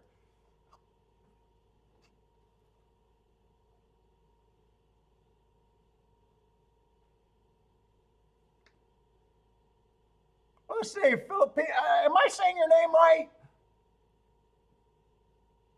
Well, there's always a lot of bets. If you're looking at my opinion, I basically got 4 horses that I got at 24%. So I would never take the 4 horse to win because I need to get better than 3 to 2 on any of these horses at 24%. So 7 I could have bet to win, except I prefer the inside of the track. 1 I could have bet to win. He is on the inside of the track. 5 I could have. 5 I shouldn't have did the win bet, but when I bet he was 6 to 1. You know, but the odds change at the while the race is going off. At the time that I bet the 5, it was a good bet. After the race, when he went down to 7 to 2, it's not a good bet. I could have also bet the 2 to win, even though the 2 didn't run a lick, and I could have bet the 3 to win, but you know, I got 10% on them. So, you know, if the 3 wins this race, all I want is him to outrun his odds, which he did. You know, it's not a bad win bet. It just didn't work out. But why would I get upset? I'm saying the horse has a 90% chance to win in my book. So, you know, I could have did that win bet and would have said, yeah, he ran okay to get 3rd. But yeah, you just want to bet overlays. You don't want to pay retail. Yup. 4, I got no problem if the 4 horse won that race. But at that price, I'm not interested. You're 100% right on that. Now, the only thing that I suggest, because not all of us like the same things in our handicapping. So I make my betting line depending on how I see the race, right? I'm not a tout. I'm not trying to sell picks or anything. You know, I'm trying to do the best show I can. I suggest, I respect my chat room too much to come in here and just want to play my bets. I don't understand why, because I'm going to lose 80% of the races that I play. So I suggest handicappers do their own betting lines and bet, you know, that's the skill to develop right there. So, you know, I got to do it because it's based on my opinion. But, you know, I'm not trying to convince anyone to see a race any, you know, different than what they do. And the real thing is just the betting, when you do a betting line, you know exactly what you can and can't do. You know, I do not want, 1 can win the race, but I do not want a $14 exact if the 4 horse win. That's why I said if I come back and play a try, this is an exacta that I like, but it's not worth having. And then there's 3 horses that could get 3rd that make the try. You know, if that shitty exacta comes in, you know, 3 would help at 30 to 1, 2 would help at 15 to 1, and 6 would absolutely help at 40 to 1. So that's like the next ticket I could have got to right there.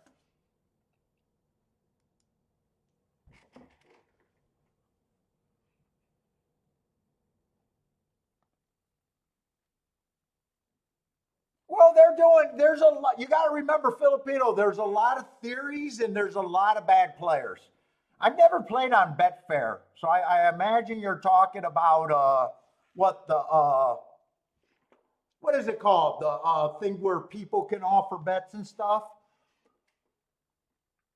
They're playing a little bit different of a game.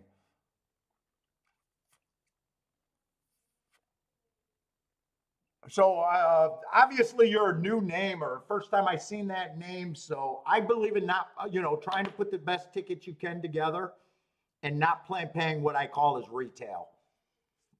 Never paying for less than your opinion, especially on a win bet. And then, understanding what you're likely to hit. Like I only expect to hit about 20% of the races that I play. So I need to cash tickets that make me a winner at the end of the year if I hit at 20%. But what's up, man? Welcome to the show. And I appreciate questions. So if you're new, feel free to ask questions. If I can't help you, we got a lot of good players in the chat room.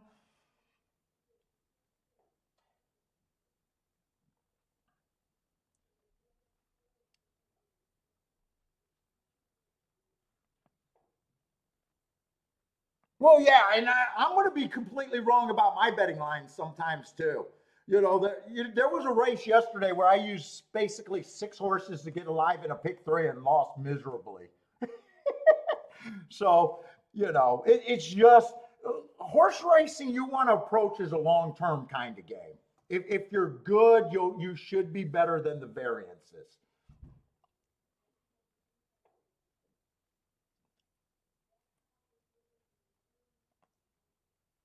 But in short-term sample size, like, I expect to hit 20% of my races. I might play 20 races today, 10 races a day. Mathematically, I should hit 2 or 4. Let's say I play 10. I should hit 2. But, I know that I might not hit any of them. So really the skill of the game is making good betting line. Handicapping is nothing but pricing. And then betting is knowing what you can do with your prices. That's all. It's as simple as that. And then if you don't have a good opinion ever, it's going to be very hard. You gotta get a better opinion.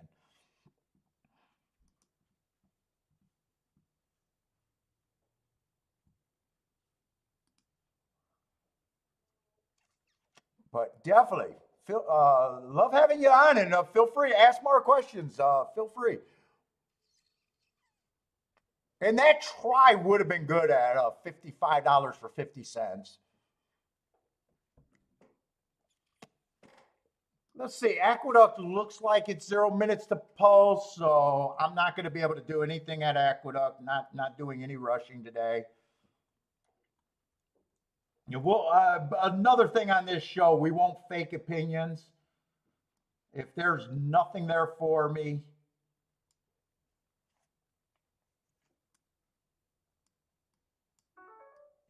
sitting out is a skill too.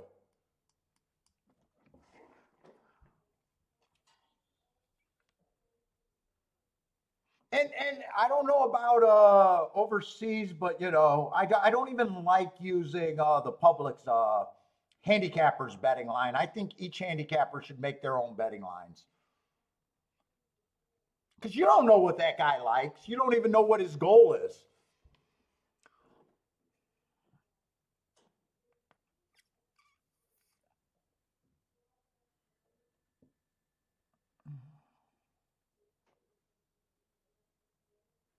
Let's see. Aqueduct, I'm not sure I would have played anyways because I don't have marks on most of the horses here.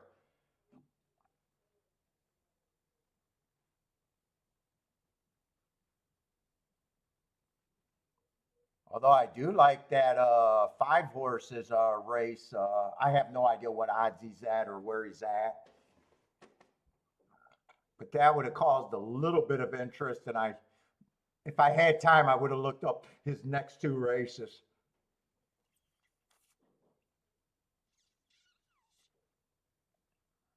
Let's see. One got the lead, a horse that I don't have marks on. I could have looked him up. Why do I not have a... Hold up. I got these this morning. I woke up. Hold up. I want to make sure I sent the right form over.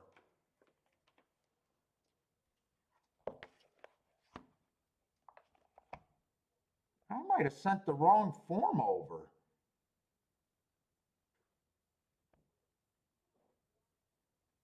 Or did I forget to save?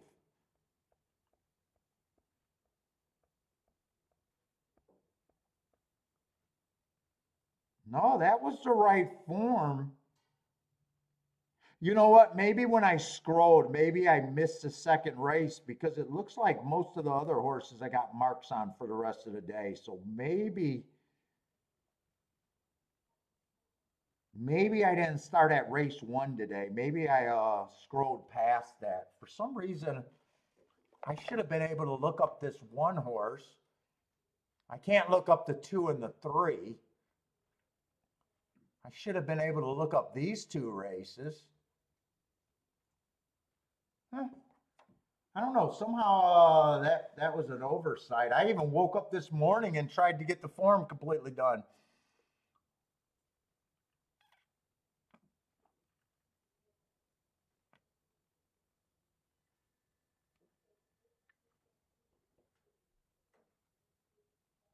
I'm not going to redboard and look up the horses here, though.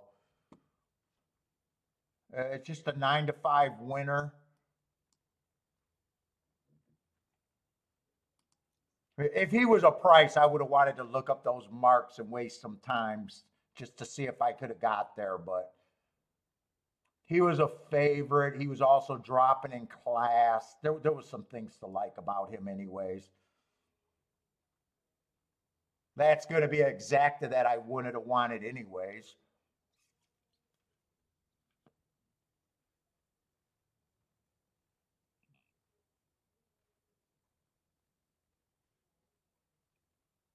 Seven, I could have been a little interested in 7, but I see him at 5-2. I got a feeling I wouldn't have been interested in that race even if we had time. 7 earned a heart 4 races back, ran on a bad rail, ran on a speed favoring track. He would have caught my eye, but he's already been running at the basement.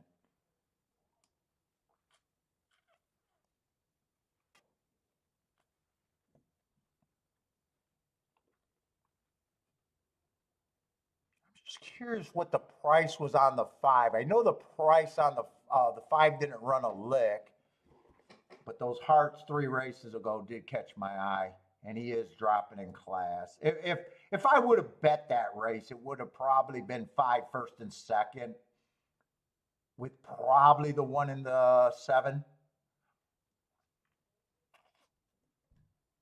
It might not have even been the. It might have had to actually be the 5 on top of the 1 in the 7. 1-5 might not have even been paying anything.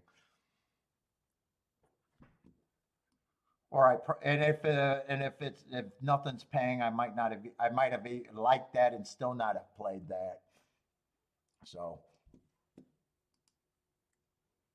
all right, we got Gulfstream. Let's just keep making because we've been making good betting lines at Gulfstream so far today.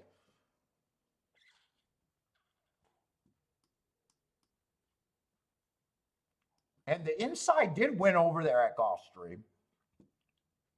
Came in 1-4-3. That's a pretty inside finish. 5 I liked. He didn't run too good. And the 7 I thought had a shot, but we know at Gulfstream, post 7 and out is generally hard to win from. So it does. So that race on the dirt for the first race, or for the first dirt race, did look like a typical Gulfstream inside kind of race.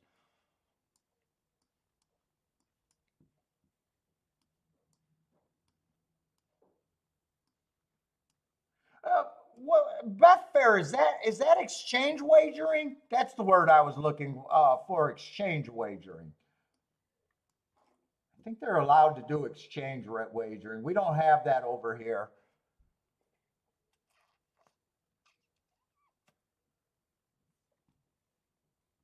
There's ways to get around it if you want to do it, but we don't really have that. That's playing a little bit different of a game. What's up, Longshot Louie? What's up, man? Oh, you like the two Finger Lake? You finger bang, huh? You're over there at Finger Lakes? The finger bang track. All right, we got a scratch over there, so we end up with a 6-horse field. Oh, it is? Yeah, you are playing on the exchange, huh?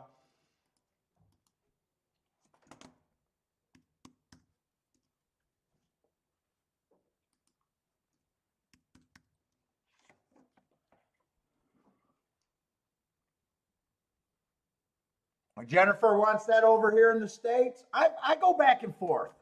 I'm not sure if I want it or not.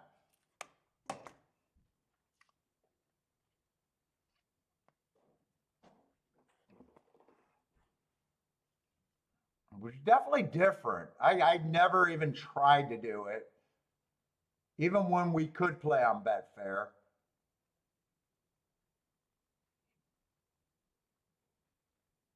Let's say we got a Topeka sprint race, so speed and stalkers is what I'm looking for. 6-horse race, so who are they betting? Let's start with the favorite. Right now, I can say that this is not the most attractive looking odds board we have, with 3 horses that are taking quite a bit of action.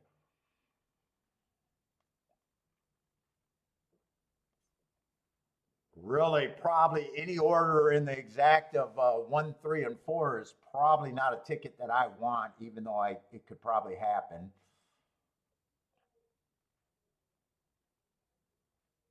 We'll start with the 1. He's not the favorite, but he's taking quite a bit of action.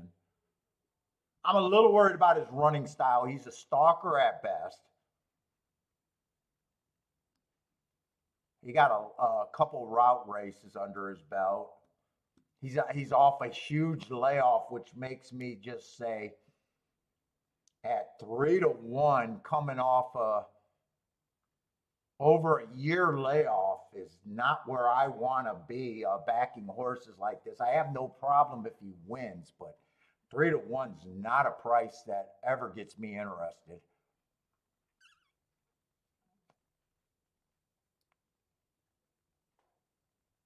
3, I have no problem with the 3 other than price.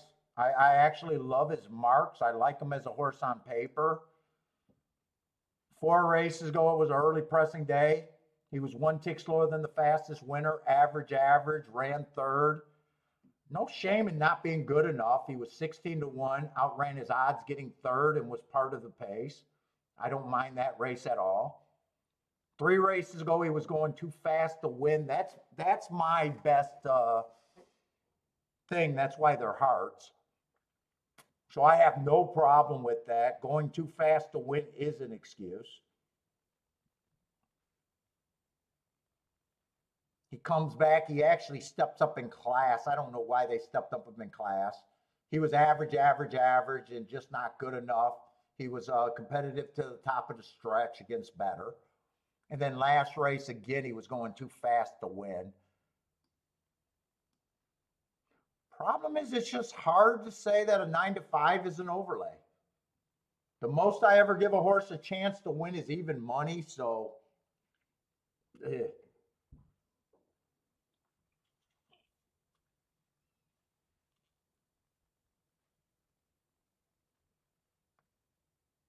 I probably do prefer him over the 1 and the 4, though.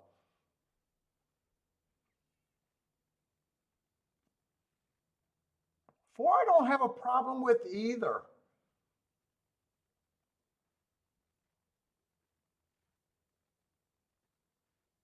He won his race 3 back on a speed favoring track. He went wire to wire, average, match strides with the slowest winner, which he was at the finish. Stepped up to 50,000. 50,000 is probably too high of a level for him. And then last race, he chased the 3, stalked, and just wasn't good enough. Didn't run so bad that you can't reverse it, but he got bumped at the start, so he might have had a little excuse. But I would lean towards I would have the 3 as the favorite right now. I have no problem with him being second choice. 5 to me just feels like he has to improve too much here. No matter what, even if I got him at 5%, he's an overlay. Good for the better if you can reach him.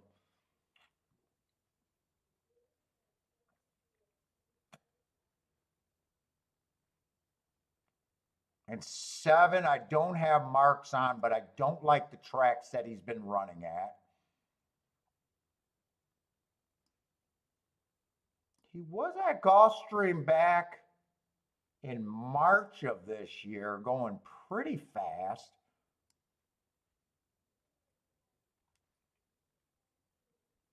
I'm reaching, but I think I'm gonna have a lot of points in this race. I'm gonna set his price at 5 to 1 for me. I am leaning towards that. I think the 3 is gonna get my coin flip designation.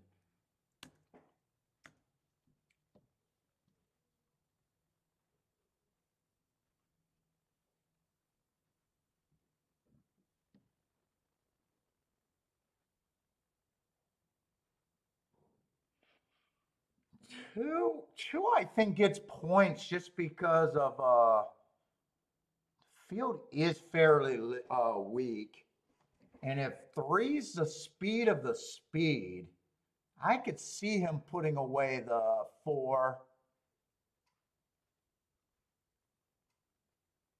the 5, and the 7. So I think 2 has a little bit of value coming off the pace if the pace is fast enough. I probably set his price at 5 to 1.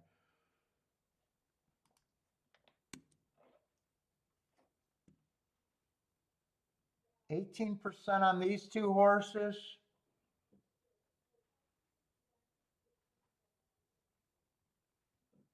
I'm probably okay with 18% on both of them. I think they're a little over bet. I think they both should get a little bit more than the 2 and the 7. That's going to be my betting line. 3 right now is an overlay, but 1 point overlay. I don't do big enough win bets where I'm going to make my day on a win bet.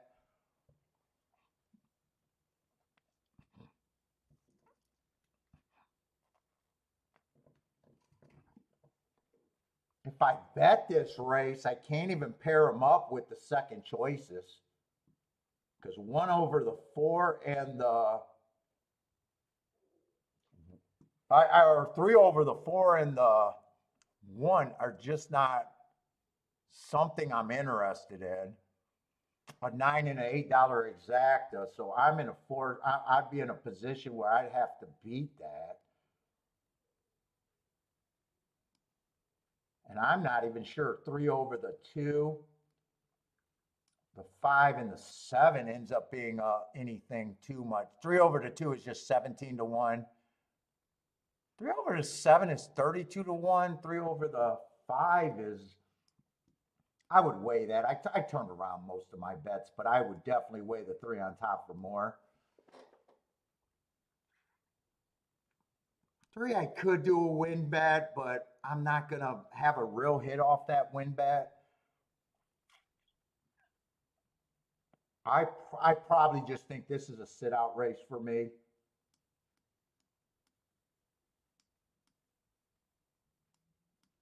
I just don't see a real score unless it comes at 3-5. 3-5 or 3-7 would be the only thing that I could make a score on.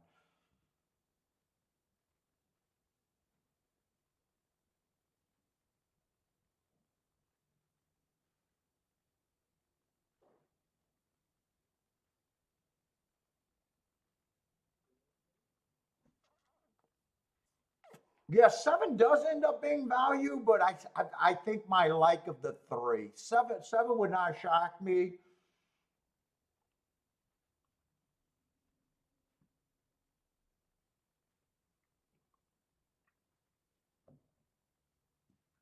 Well, that could also be considered for a win. 2 is price right, so I wouldn't. That's paying retail. Just if I think he's 5 to 1 and I'm getting 5 to 1. So 7's the only other win bet that I. Well, 5 technically could be a win bet too. But I'm still not doing bets.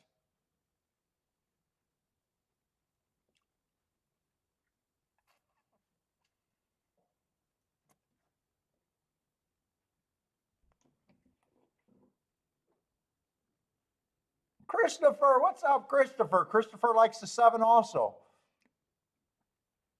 Like so many people just think that when they look at horses, they want the best horse. But a lot of races, there's a lot of ways you can go. Actually, even this is the best exact I could get to. That's the best exact I could get to is just boxing the horses that I got in second. But there's always a lot of areas you can get to.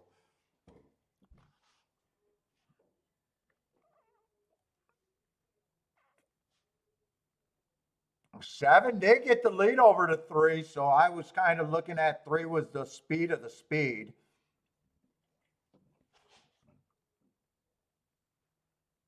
Oh, and 7 went up to 13 to 1, so 7 got even more attractive. That's a bet that you could have been priced in at. He was not 13 to 1 when I was looking at it, though. Although it looks like he might be shortening strides. I can't tell right now.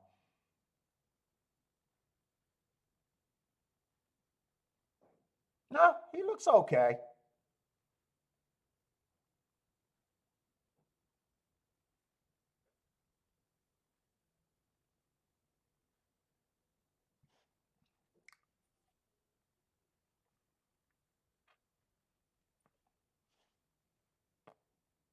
I got no problem with the results. The one I was harder on because of the long layoff. They did a nice job getting him ready. I got no problem with that. He's just not a spot for me. 3 was second best, and he ended up being that price at even money. So, this ticket, like I said, I would have been worried about him going down because we got American racing.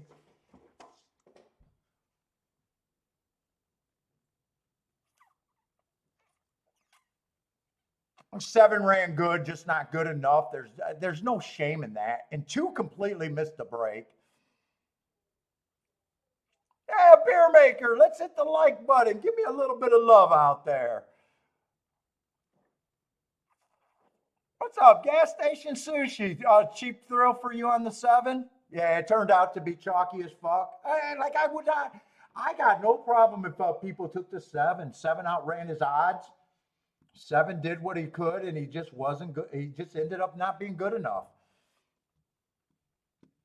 If you think he had a 15% chance to win, you made a good bet. It just didn't work out there. Even if I did that, I wouldn't have been ashamed of that bet.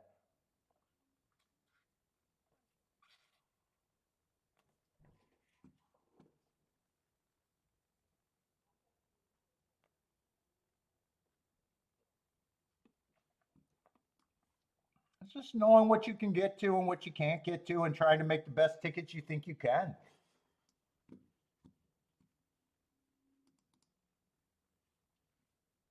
What's up, Aquatic Nuke? Aquatic Nuke like that one horse?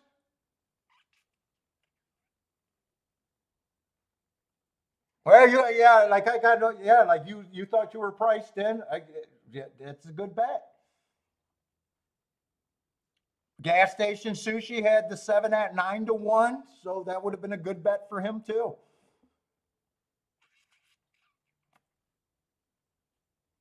That's all the game really is right there. Pricing and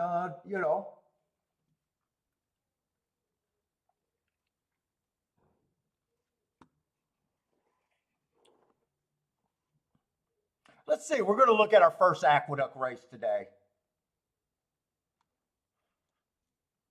5 minutes. I should have enough time to at least give this a look. Let's see. 1-1 wire to wire. I have no idea who won the first race, though. Oh, two won the first race. So the inside's been good, but it's been chalky.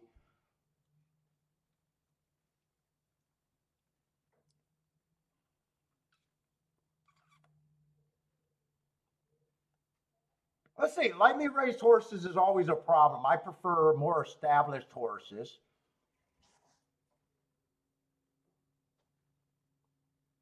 Two's one of the favorite right now.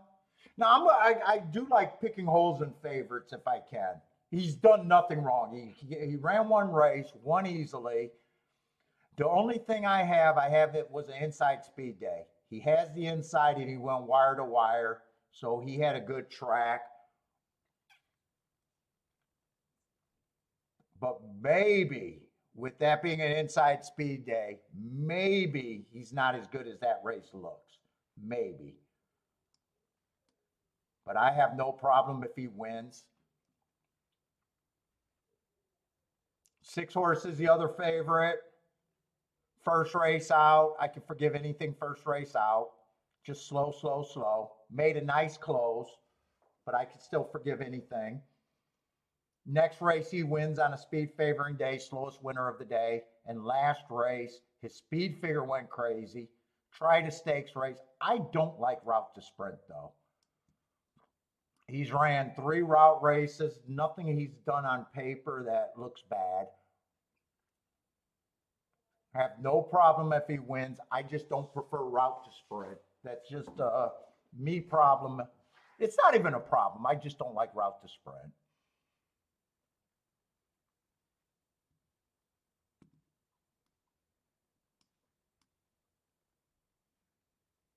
Five won his first race, average, slowest winner of the day.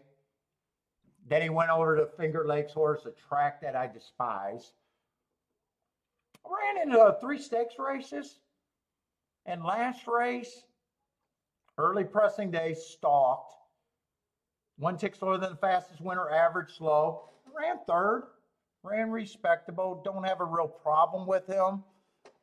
Although I'm not sure I think he's value at 3-1. I definitely don't think you're getting overpaid.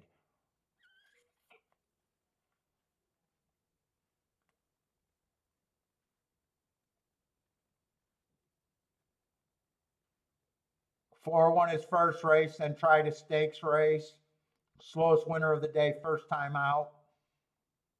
And then last race ran against early pressing day. He was a closer, so I think he ran against the bias. I don't have a problem with the 3. And I really don't have a problem with anyone. I think 4 should be the longest.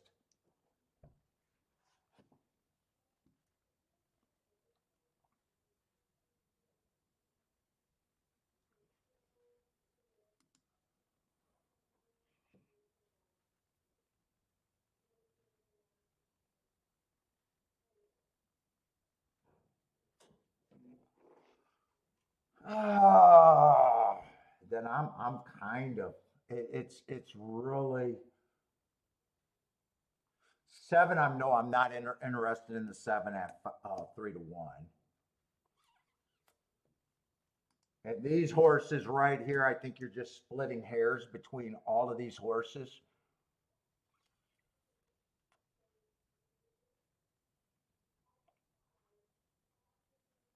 I'd probably be a little bit harder on the 1.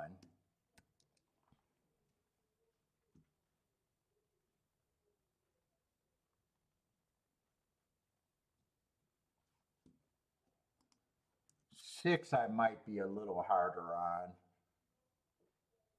No, I think that 5-2 works on this group.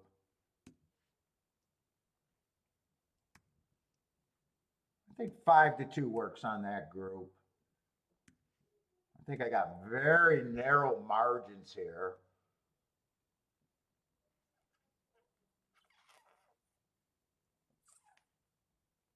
Oh shit, that actually makes 3 a decent overlay here.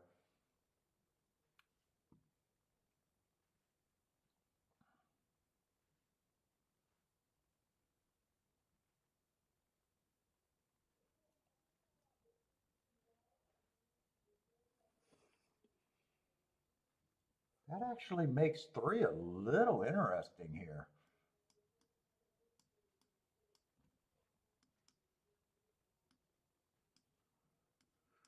4, I think, is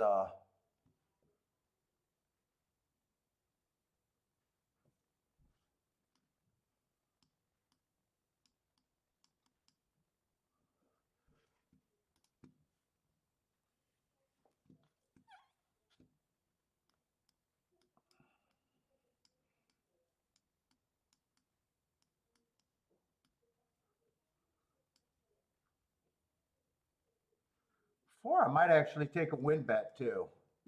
I think I'm going to do this as a little poke. Little poke here.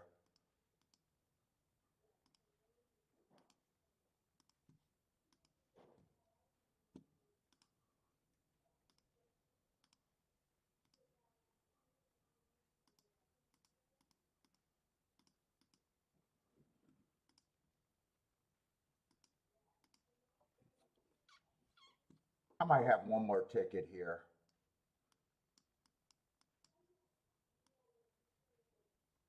Try to get a little press ticket.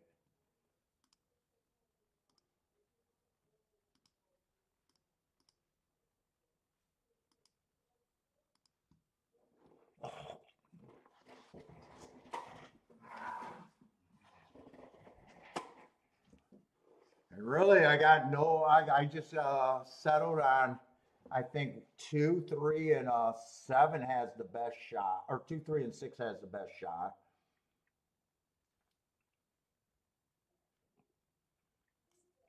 That's my opinion, but betting wise, I don't want anything to do if 2 and 6 gets first and second.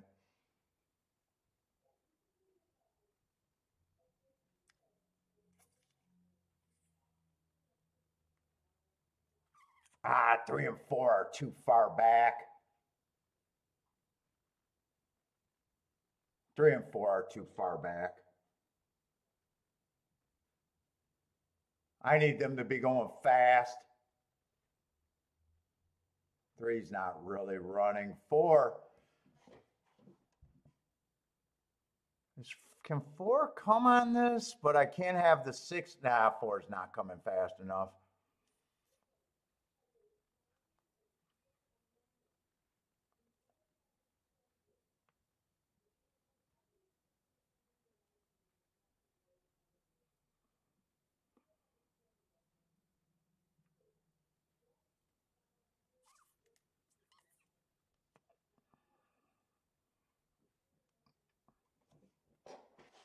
I gave 4 a little bit of a shot if the pace was fast and he could have closed. 6 twos, exacta, that's going to be a single digit. Oh, $10, but not interested. A little poke there.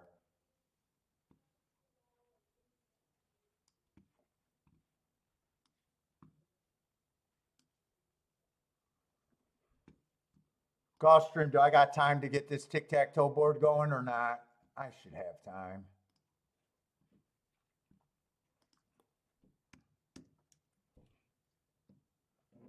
Oh, my cigar's not doing good. Fuck, I sat out our best race of the day and played some opinions that I don't mind. They were just wrong.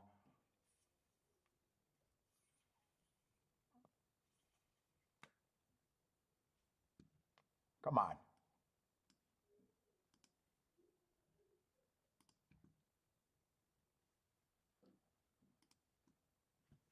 Gulfstream, they should have the first 2 charts ready.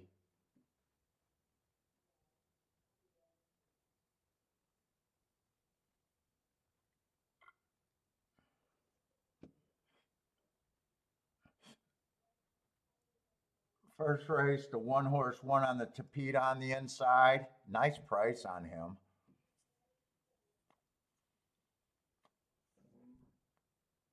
Second race, the 1-horse one on the inside. Very nice price. So we don't have prices to bitch about.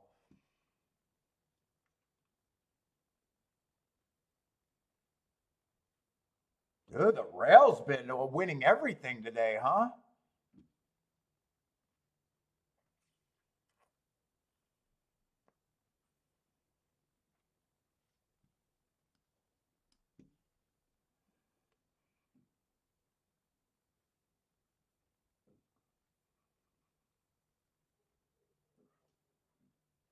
And then the one just won last race too, right?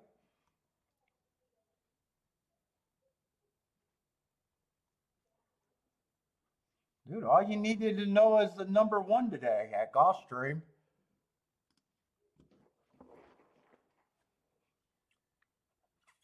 Four races, 4-1, 4-1s. Let's see, another Tapeta route race.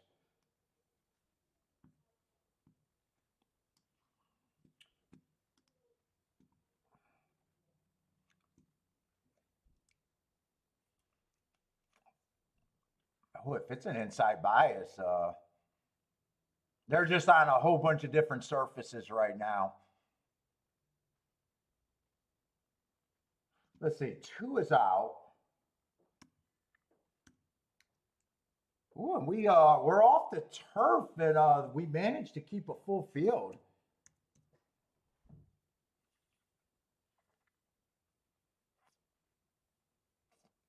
Actually, this doesn't look like a bad betting board. What class is this? Oh, maiden claiming 40.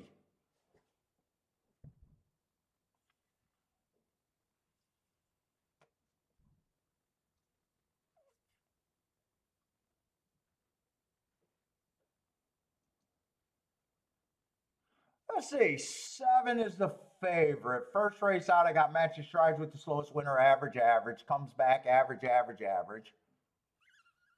I do not prefer a sprint going to the Tapeta routes, though. Don't have a real problem with them.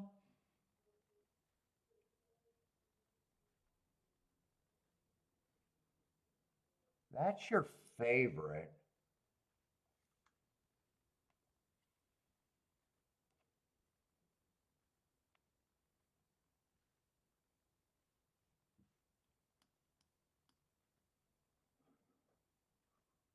Let's see, one's dropping in class a little bit. Stalking closing day 3 races ago.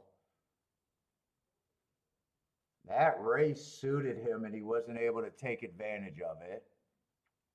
Then he comes back, runs on a bad rail, and last race he just runs at a track that I'm not familiar with. Feels like he has to run a better race, though.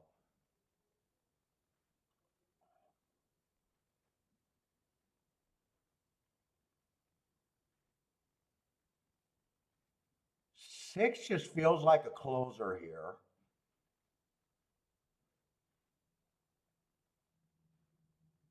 Ran against the speed favoring track last race, so I like the excuse. He just needs a pace to run at.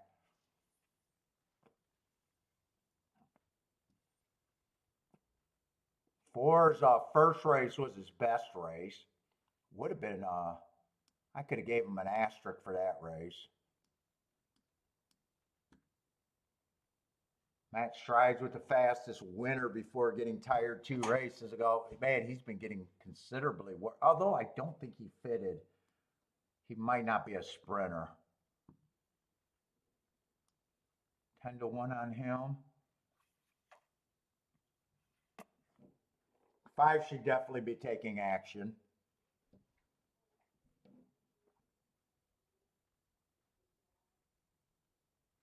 But a horse that needs a pace.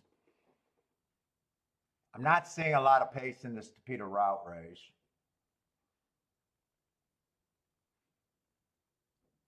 Six, I don't think should be 18-1.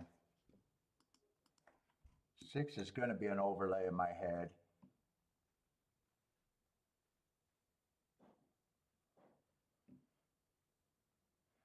Eight's probably the horse going for the lead here.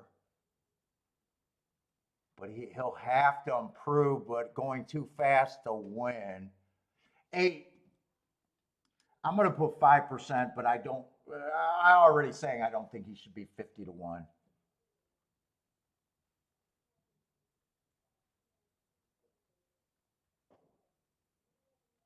And 9 should be on the long side. I think he's priced right.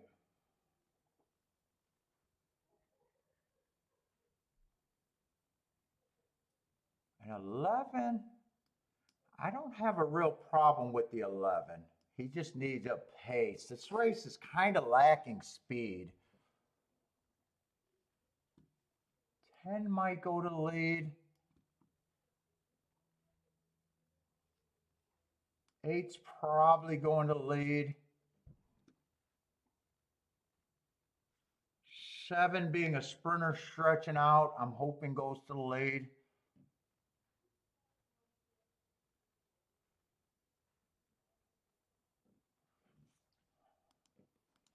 Let's see. Probably think he's priced about a little overlay right now. 3 definitely gets points.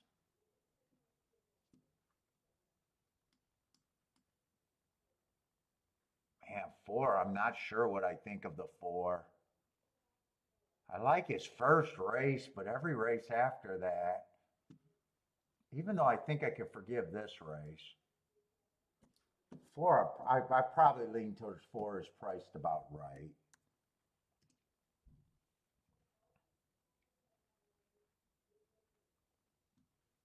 Five, I definitely think it's points.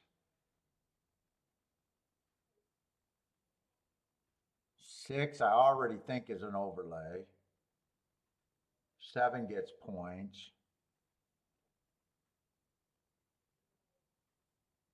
And 10 and 11.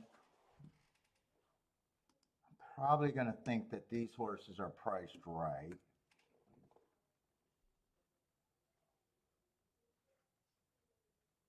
I think 7 gets more points than 15%. I think 5 gets more points than 15%. And I think 3 gets more points than 15%. Ugh. I actually think they get more than 17%.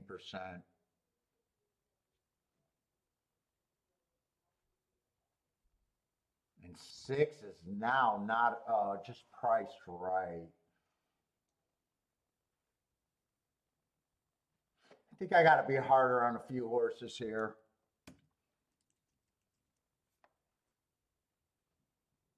He's still going to be on overlay, that 8 horse. So I would not bet anyone to win unless I'm getting considerably over 4 to 1.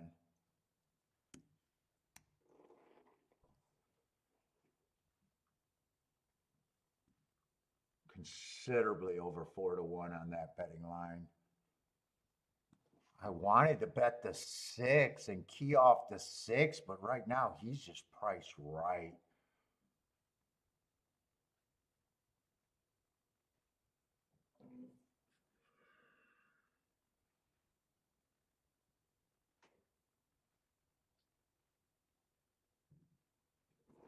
Who's the can I take points away from the 10 and the 11?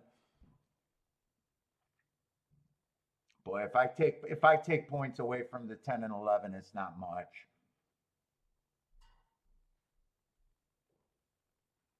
Let's see. It looks like neither of them are going to be overlays right now.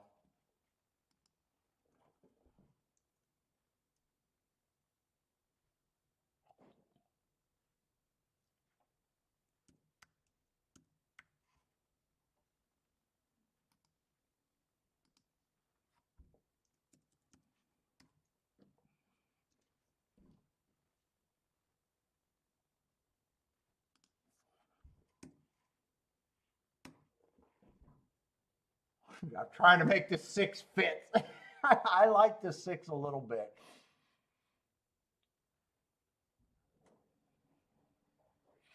Problem is, I think I got a lot of horses here. Can I even bet this opinion? I don't have a big opinion in this race.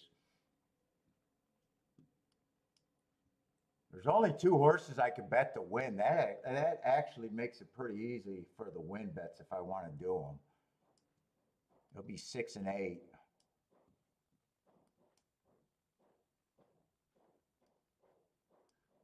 I definitely would weigh this if I did it, but I still think I got too many horses.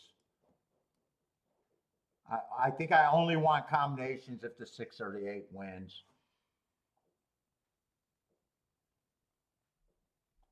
The harder just game theory. The harder you think the race is, the more I got to get paid off if I'm right.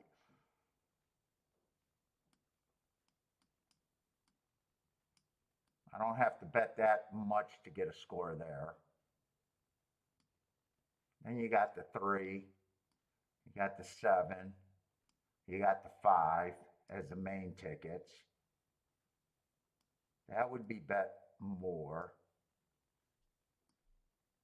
And then if the 6 and the 8 wins or runs second, I would still want it with the 10 and the 11. That would just be less.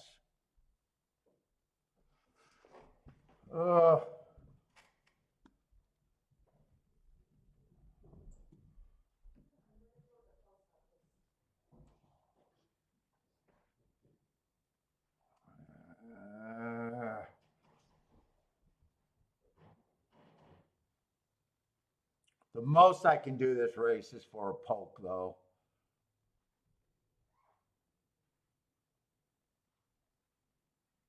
The most I can do this race is a little poke here.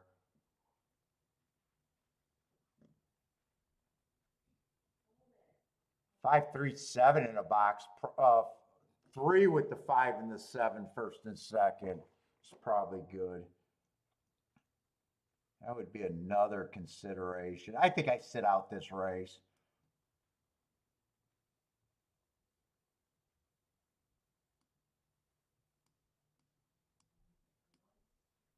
That would have 3 has to get first or second there.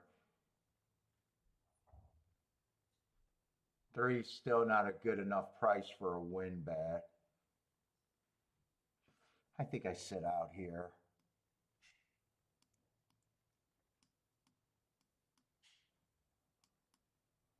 Really? And I think this race, this ticket's not good enough for how hard I think this race is. So I would prefer going this route.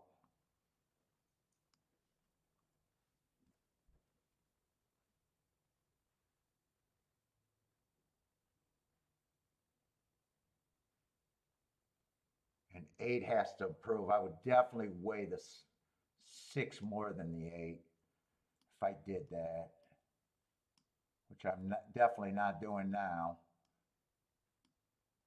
Because they are off and running.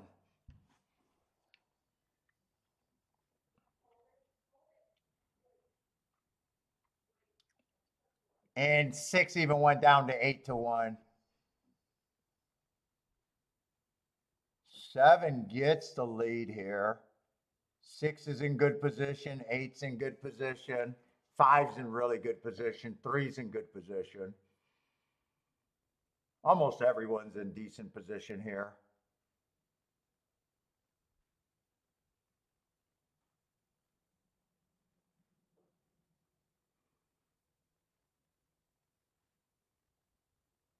Five looks pretty headstrong. 6 and 8 are doing a nice job hanging around here. Keep this 8 active.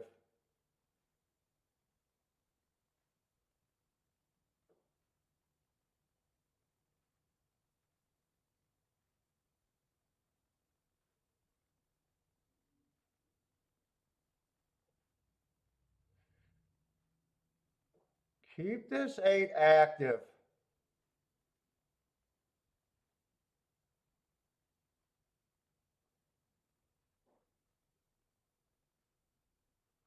No, eight's not staying. Hey, keep the eight active.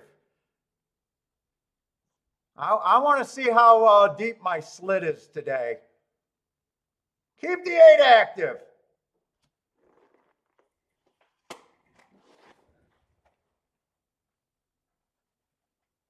I'm just going to rub my bean. I am going to rub my bean all day today.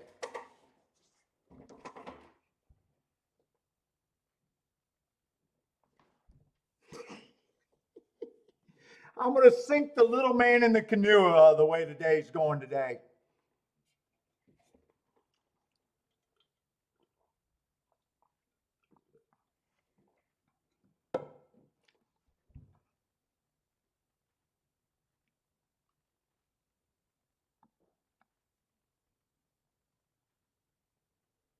I might go on tilt after this one.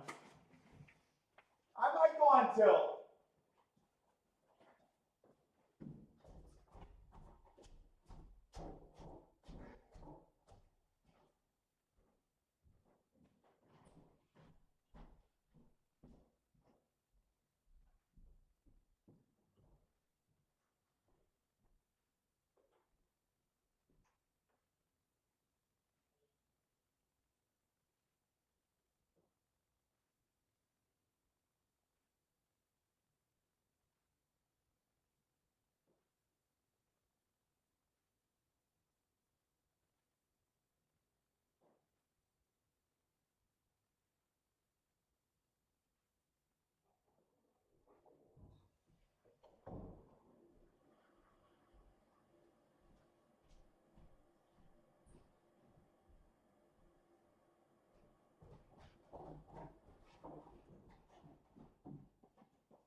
Oh.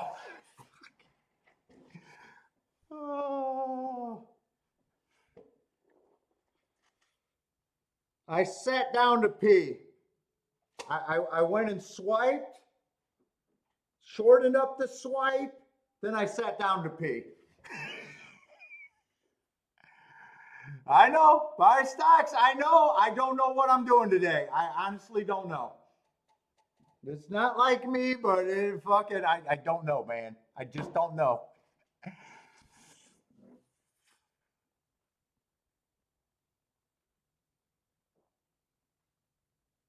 The Tapeta just got me in a love-hate relationship. Both of the races were on Tapeta today.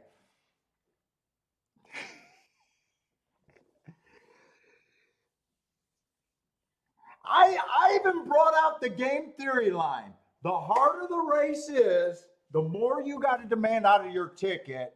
And I said, this ticket shrinks, and this ticket, you got to go this direction.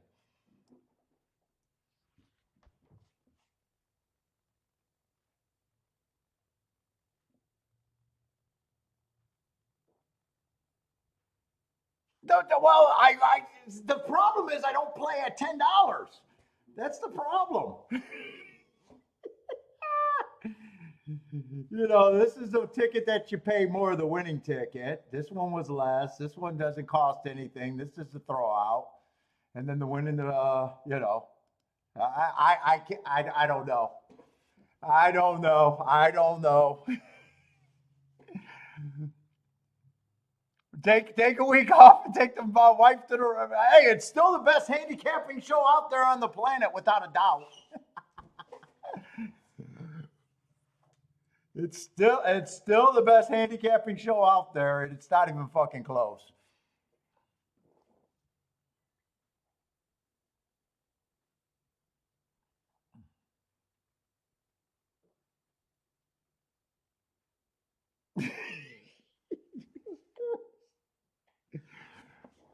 I didn't need. I tell you what, I didn't need two of those today. I was okay with one of them today, but I'm not okay with two.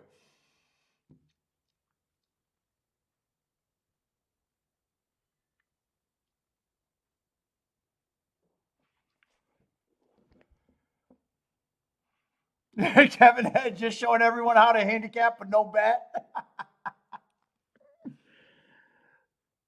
It's so bad. It's so bad.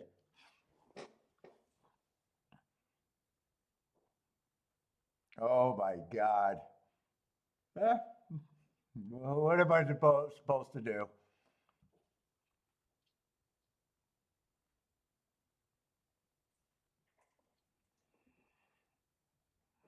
Jevin says this is a handicapping show. What's up, Jevin? How's it going, man?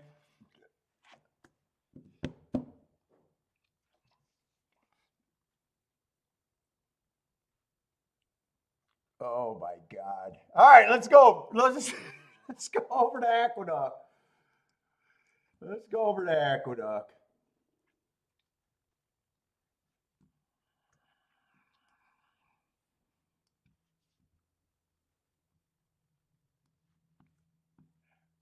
And the bets that I put in had nowhere near the upside of the bets that I set out.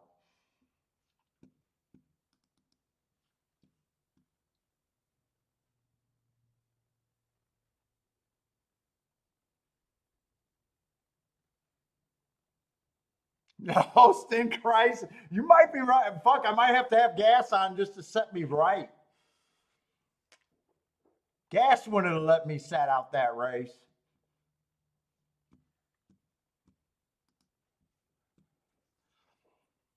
Oh,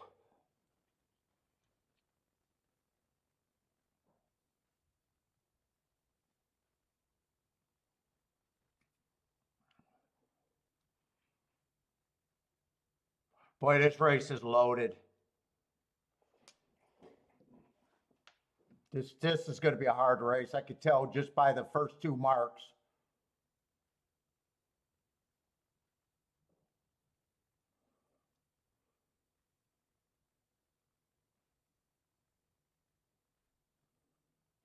She's awesome. I don't have a problem with other than price, but there's just sexier marked horses.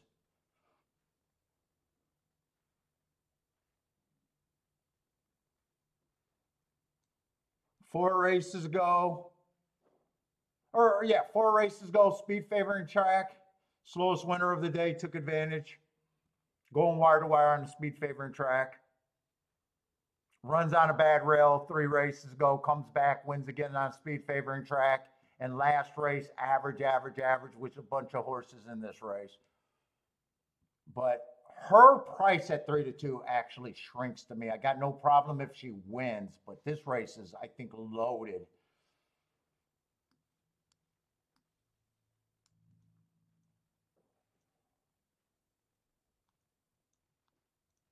I'm really running out of time. Aqueduct's not giving us enough time. That was on November 18, and I think a lot of horses are running in that same race. They're right behind the gate. I don't think I got time here. Six is coming out of that, or no, five's coming out of that same race as the eight. Had the lead and was dueling. He was doing the dirty work. He would not shock me.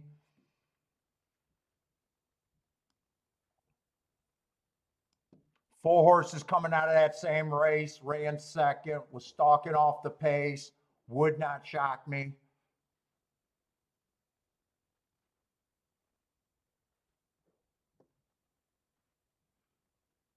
One's dropping, went too fast to win, definitely would not shock me. And neither would the two catches my eye. I'm gonna have to sit out this race. I'm not gonna have time to do a betting board. Eight, I have no problem with the eight winning. There's just sexier horses. The six, the four, the one, and the two. I didn't even get to see the odds on too many of the horses either. One's at 10-1, two's at 7-2, four's at 7-2. And I think it was the fives at 8-1. So 1 and 5 would probably have to be the keys out of that group of five horses that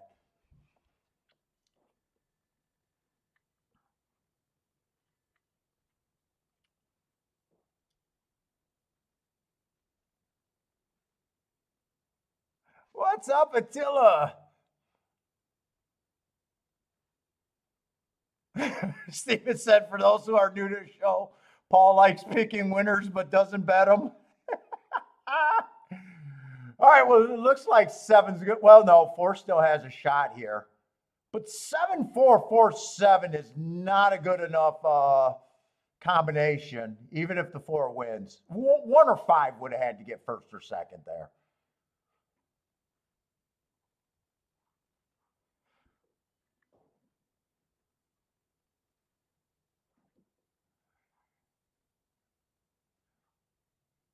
God, at least the chat room's being entertained. Holy God, holy cow.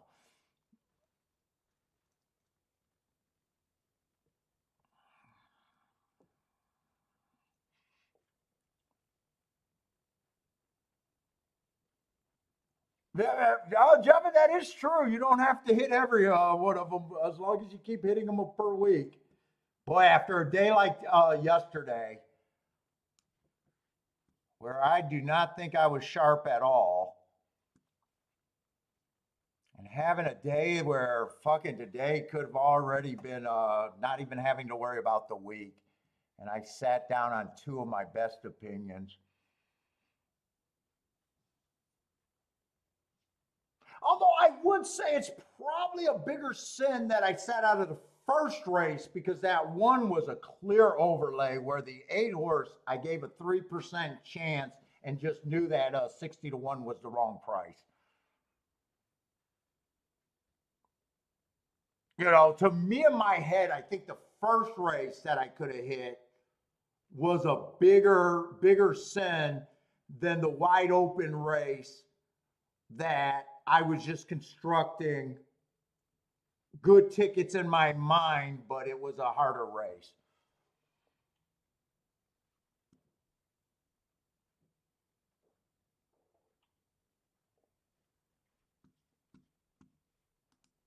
The first race was a bigger sin in my head.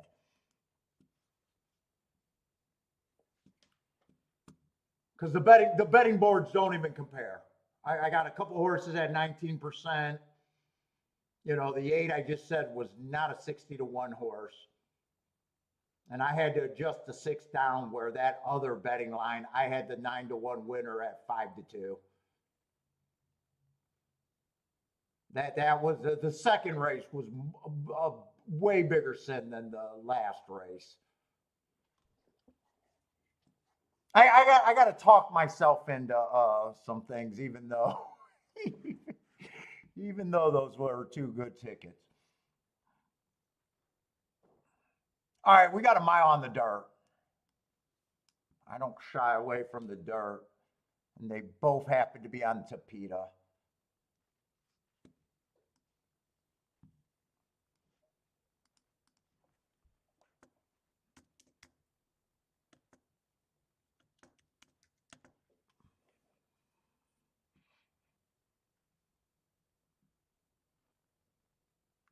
Rex's mother-in-law would tell me to get it together.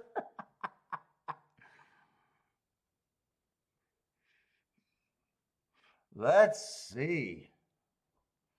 This is a mile on the dirt. The favorite, man, I got no problem with his form. The only thing I'm going to say out there, his speed figures, you guys know I don't like speed figures, but they kind of exploded the last two races. And I don't know if I trust them because I got one race samples on both of them. Now, I still like him because 4 races ago he went too fast to win, which is my best mark. So we expect a horse to improve on speed figures or win within 3 races, which he did.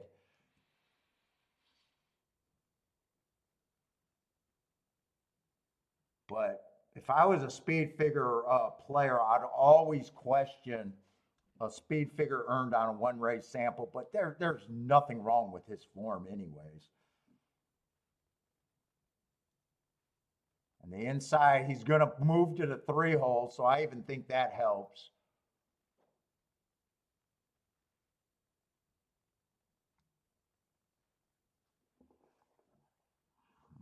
1 to 5 is never a value, though. 1 to 5 is never value. He can win by 30 lengths, and he's overbet, in my opinion. Problem is, where do you go to beat him, even if you think you can beat him?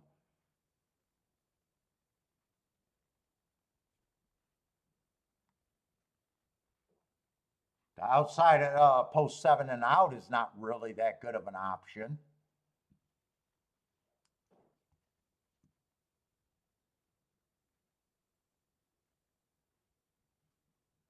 Deep closers aren't that good of an option.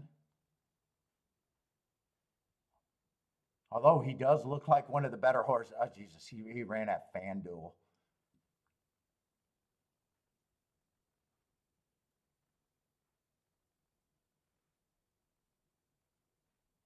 Oh, God.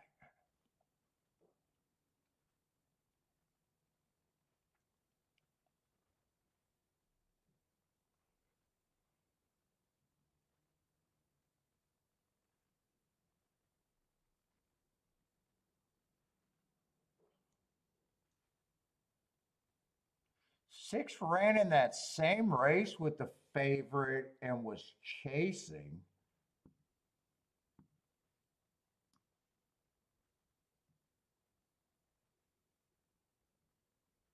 Shit, now that I'm even looking at that race, he was even able to do it from the 9 hole.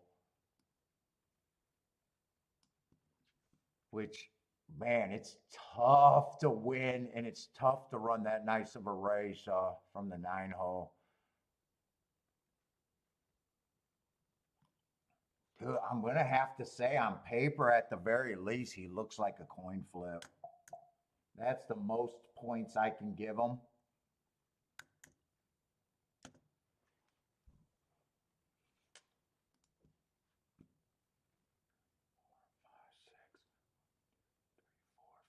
We got 6 other horses.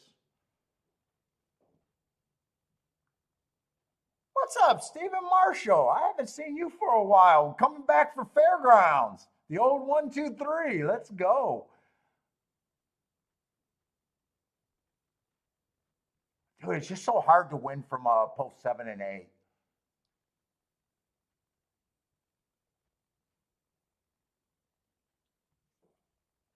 Six, I do think have some upside. 6, I probably think is an overlay.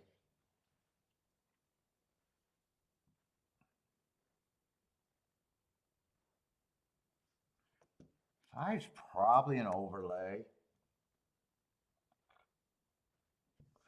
Boy, this race is good if you can if the 4 just doesn't run at all.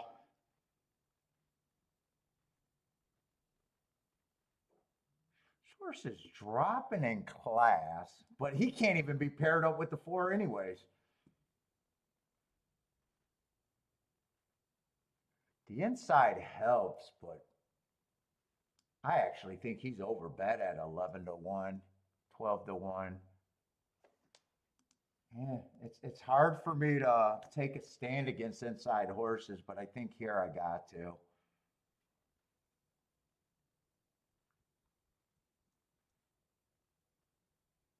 Man, it's just so hard to win from post 7 and 8. Now, 7 is going to break so slow that he could get to the rail, save ground, and come with a rally. 7 might not end up on the rail. But at 4 to 1, he does nothing for the ticket, especially if the 4 wins, or if he beats the 4 and the 4 runs second. He does nothing for the ticket.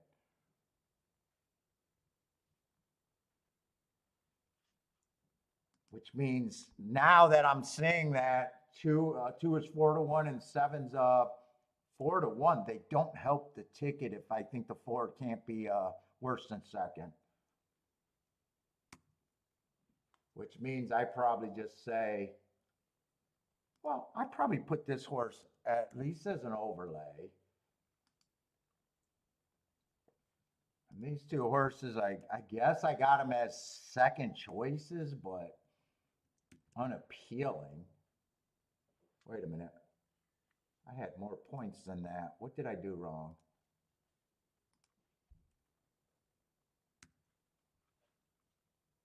Are they 18%? So here you're definitely trying to beat the 147 exacta, which is, well, I guess if it or not 147 exacta, the 247 exacta.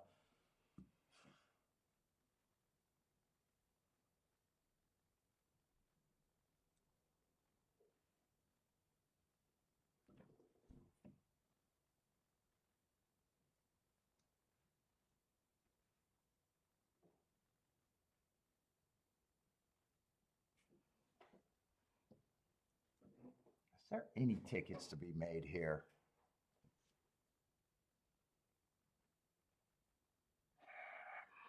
As, I'm holding my nose. Really, even four with the 5 and the 6 are not even as good as I thought. They're about 18 and 19 to 1 exactus. They're not even as much. Even if that opinion's good, it's not even as much as I would have liked. And I passed on better hits than that even. The other option is to try to beat the 4 completely.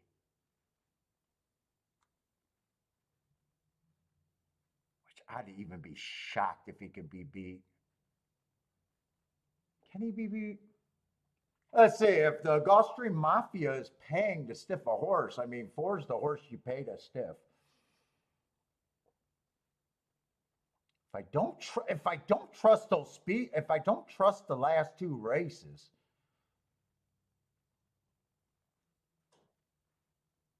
the best tickets you can make is if you could get around the 4, obviously, for first and second.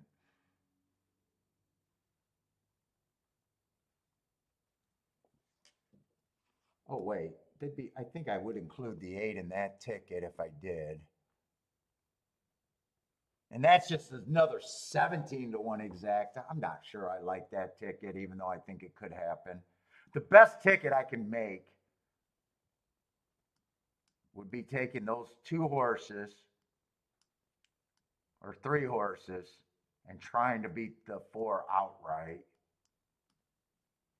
Would be that. And then a 5, 6, 8. That's the best thing you could get to, but man, it's really shrunk in my head.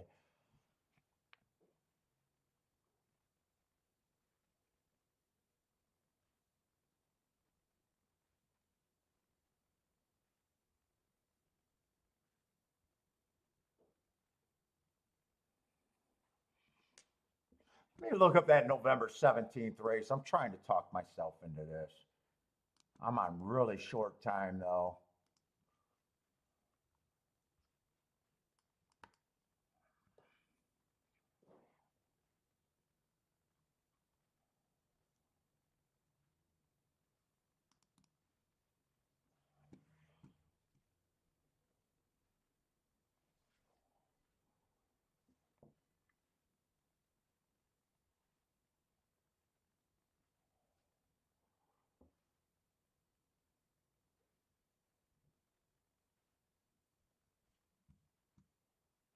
Fifth race.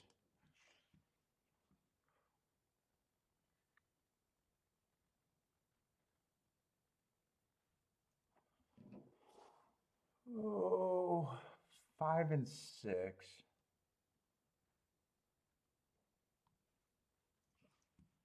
I get rid of this horse, it gets a little bit better.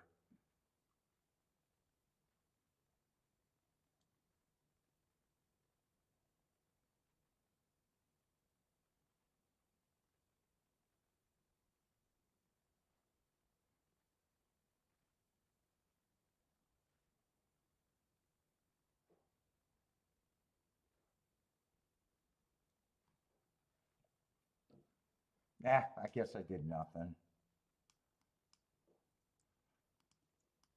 I don't think I could have done both of those directions.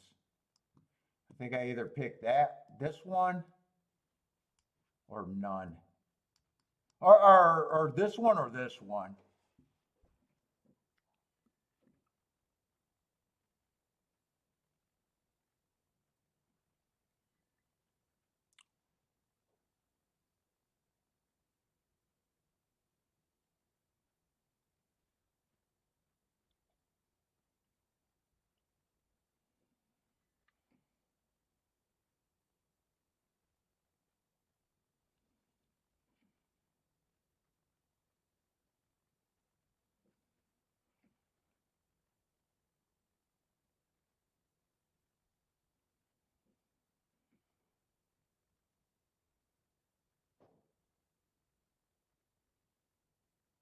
I can't tell if, nah, I don't think Ford's getting all he can handle right now. I was just ready to say, I can't tell if Ford's getting all he could handle or, no, he's not asking.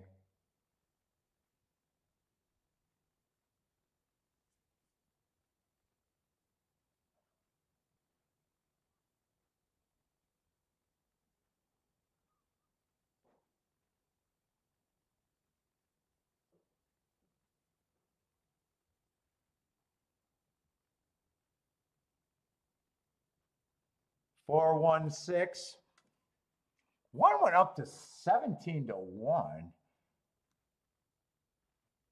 Was that a decent exact? I thought I was looking. 4-1 is $6. In fact, I'm glad I didn't even do it because I thought this was a questionable play at 18-1. That went down to 6 and 12-1. So that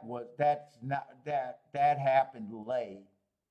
So that wouldn't even been a ticket that would have been good even if it won. They bet the value. And I'm not even sure how much value I thought when it was 18-1.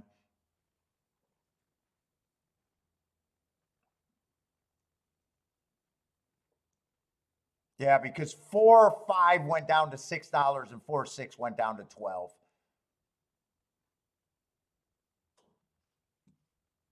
And I was saying I'm not even sure if I liked that when it was 18-1. So the try might be sneaky good here though. If the try pay over $30 for 50 cents, that try might be sneaky good.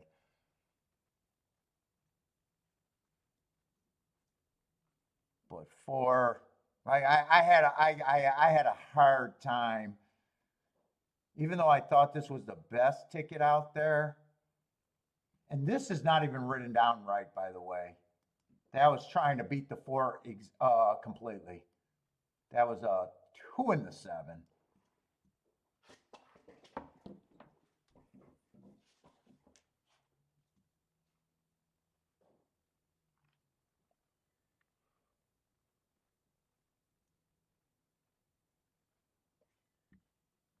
All right, we got a Tapeta route. Oh, we got a few more Tapeta routes. Oh, wow. Gulfstream is cruising by. Gulfstream's cruising by. All right. Gulfstream's been a good product today.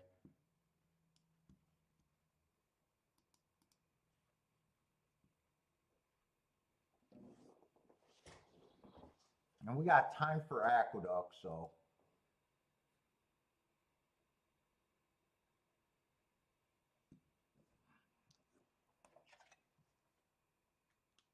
Did I finish my? I did. Oh, that cigar is fucking burnt like dog shit.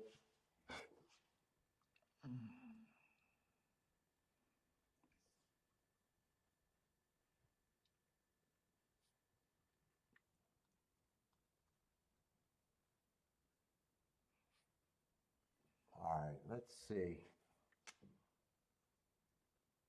And what was that last race at Aqueduct?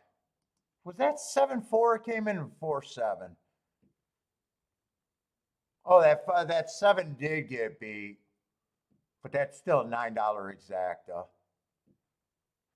And 2 did get third.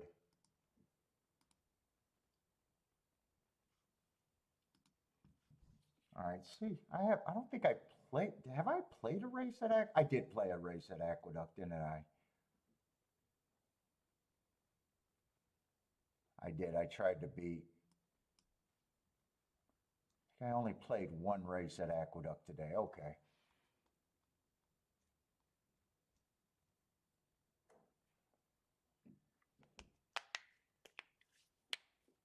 Let's see. We got two favorites.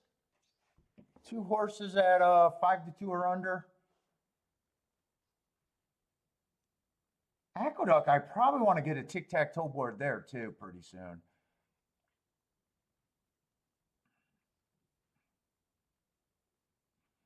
I don't have a real problem with this two horse.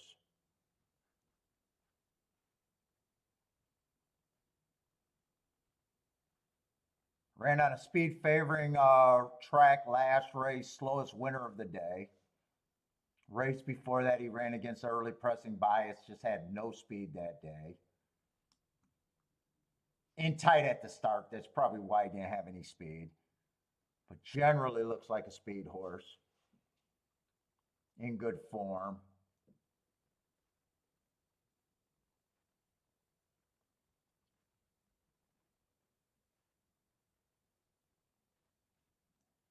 Who's the other favorite? The 5 horse.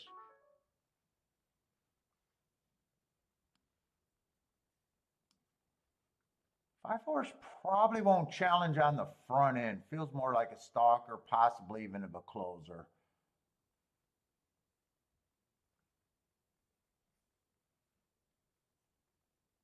I don't know if I like the 3-1 on him. I probably got a little more of a problem with his price.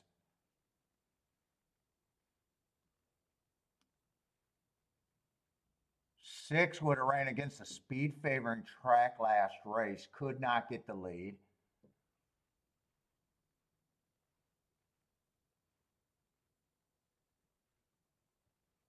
That was the same race that the two's coming out of.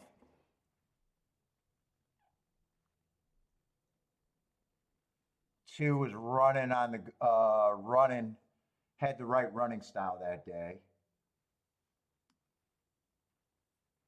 Six I probably got as a contender.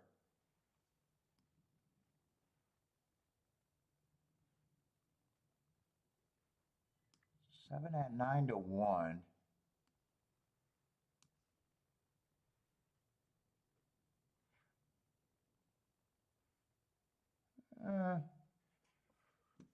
Probably don't mind the 7.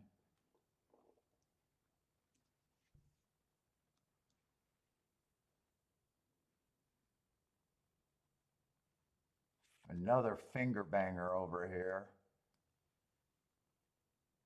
Although he was at Aqueduct running well. I don't think he's a throwout.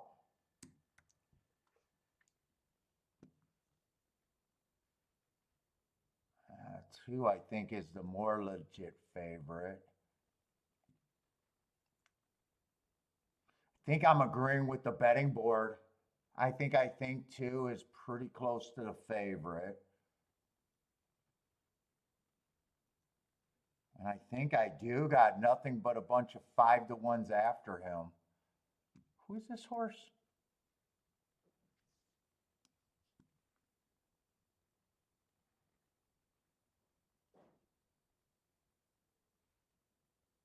Ran against the bias 3 races going to stakes. Then he tried a grade 2 race. No shame in not being good enough on a grade 2.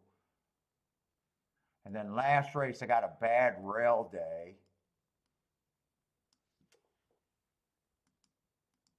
Let me see where my points are at. 1, 2, 3, 4, 5. I wouldn't be surprised. 18%.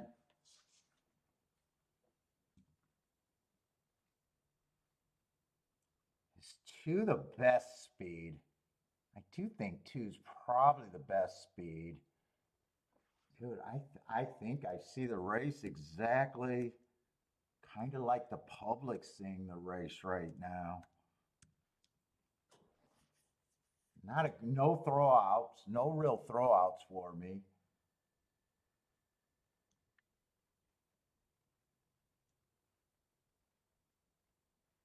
that really only keeps 1 and 7 as any value in the race. That's the only place where I'd grab an edge anywhere. If I could get the 1 or the 7 to be there.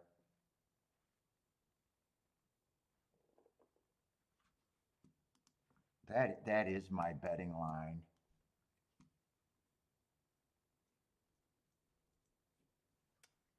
I probably like the 2 and the 4 the most, and I would have to keep this pretty narrow.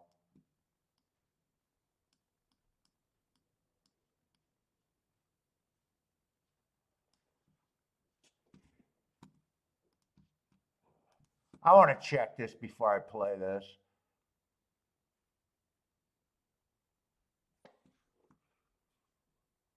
It's like all I'd be willing to do there.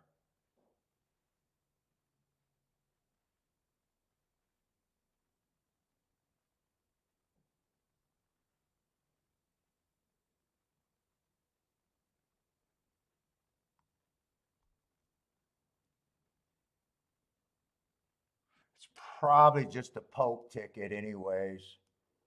Poke and hope right here.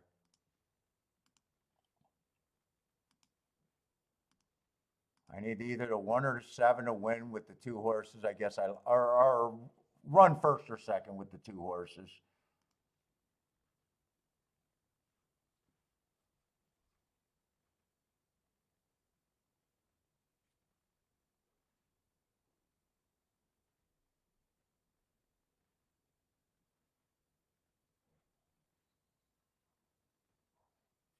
Nothing in this race would really surprise me though. With that betting line, I got nothing but a bunch of 5 to 1s with a 2 to 1 in the race.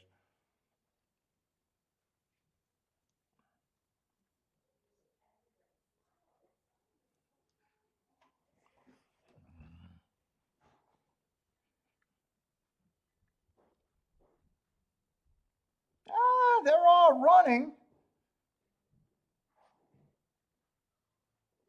Oh, 3's up there. I didn't see the.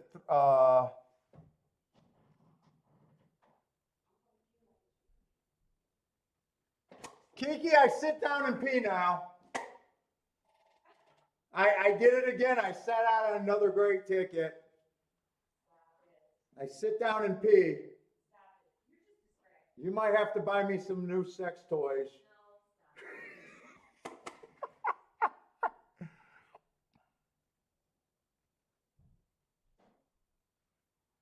Keep the 1 active for me at the very least.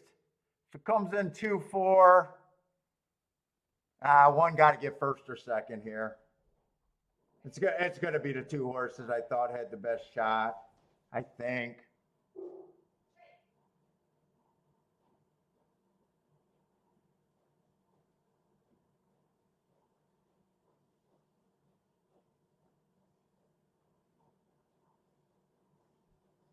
It's the 2 horses that I gave the that I like the best for the exacta, but it's the exacta that the exact is okay. I think the exact is 17 to 1. Oh shit! And the exacta actually went up 26 to 1. That's not that bad of a that was useful.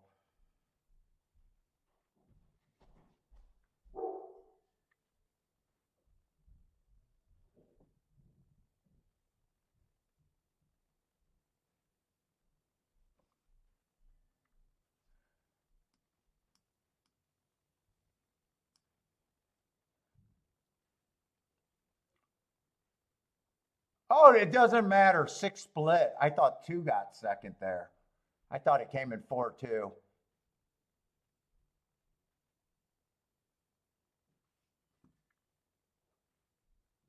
Came in 4-6. Decent exact, at 39 to 1.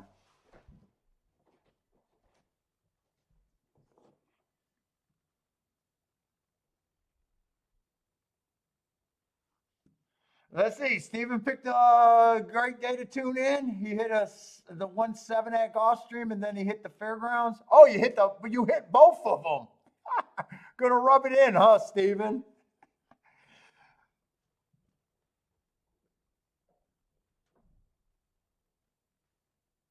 you're going to Tampa Bay tomorrow. I have not got the form. I don't know if I want to do Tampa Bay or Aqueduct tomorrow.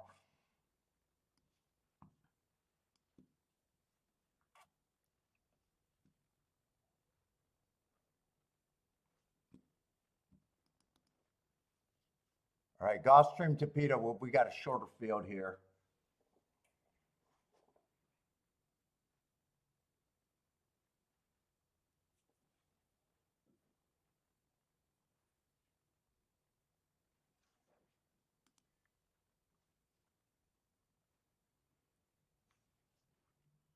Seven horse field. They're all going to start at 17%.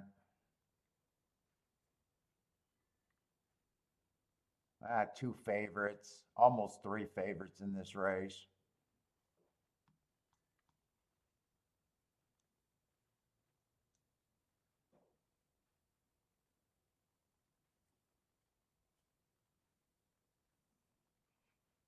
What class is this? 20,000. 20,000 optional claimers.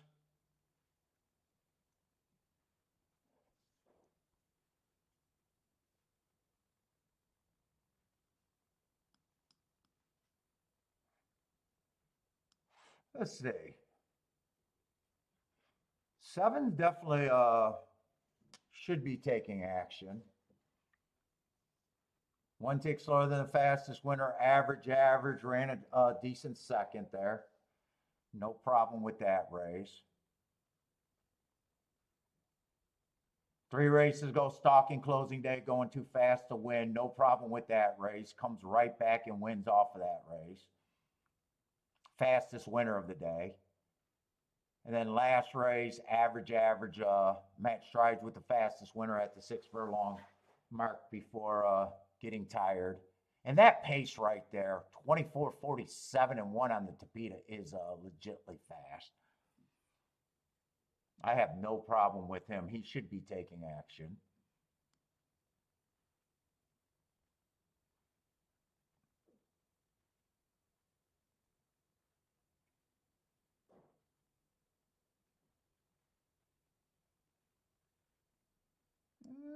Six, I'm a little more concerned about, I guess. He went up in price. Now the 5's the favorite.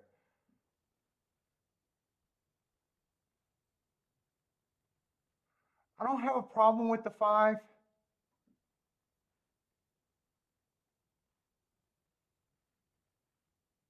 Just beat the 7.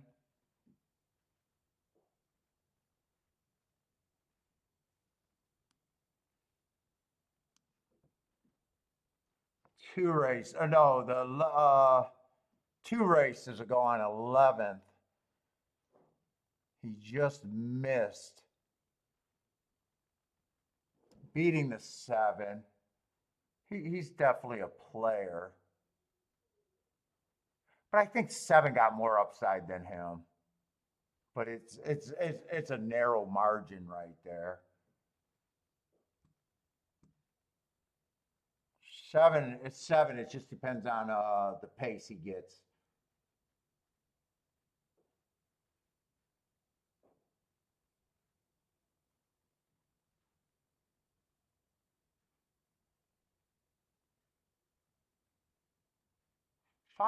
Or 4, I probably think maybe 5 to 1 is the best number I can give on him.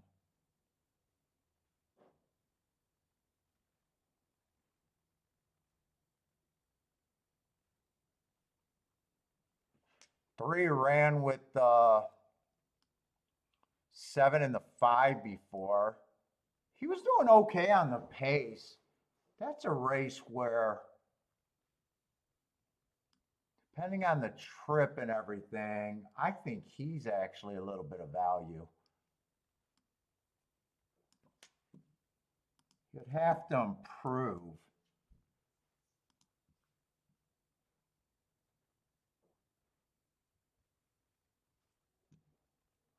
Two's coming out of that same race. That November 11th race is showing up everywhere. In fact, I might want to look up that race a little bit more.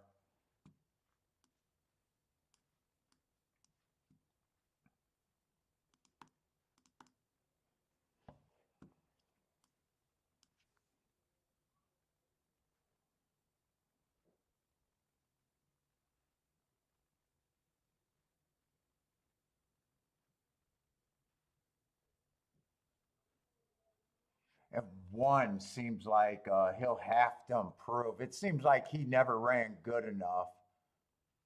7-2. I'm not at that price on the one. I'm not even sure if I'm at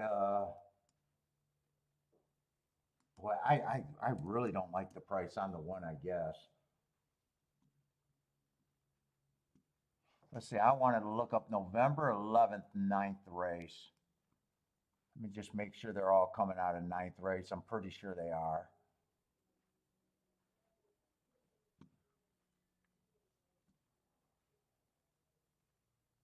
That would have been the fastest race of the day.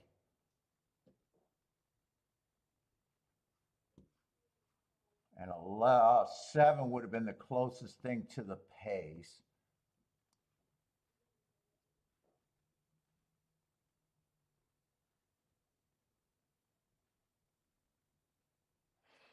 So in a way, I probably would have, since that was the fastest race of the way, to me, 5 would have got the better setup. So I don't think, I think 5, I'm not at 5-2 on the 5.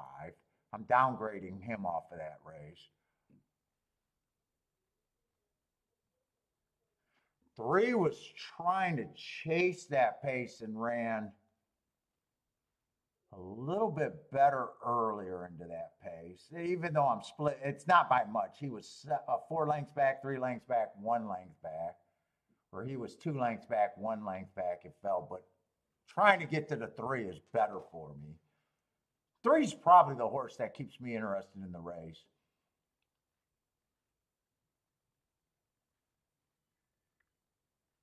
And 2, I still think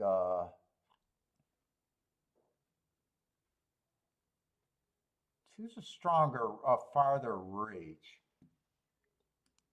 But 2 I would be still interested in.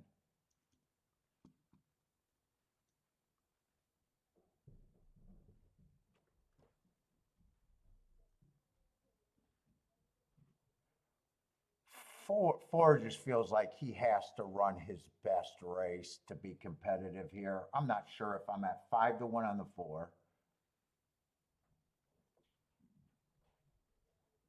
5, I know I'm not at 5-2. And 6 is the other question mark. 6 at 6-1, I probably want to use.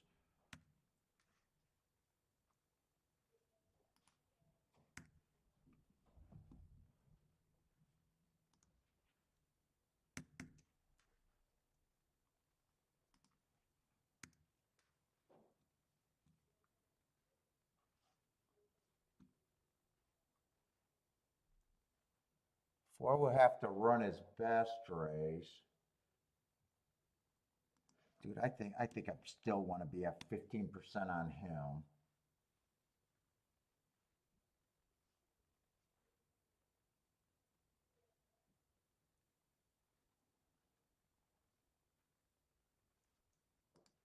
Means I got one horse, but 5 I'll put at 20%. I guess I'd move him to 3-2.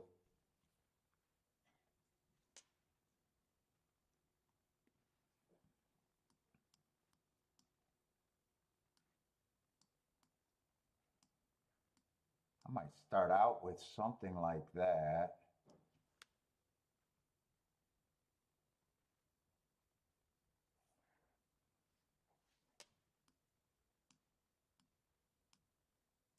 I'll key off. I want to key off the best prices I got, not the worst prices.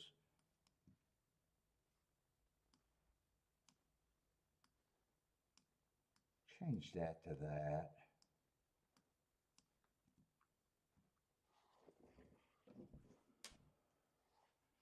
Two, three, 2, 3. 6, I definitely. I'm gonna try to keep the 5 off the ticket.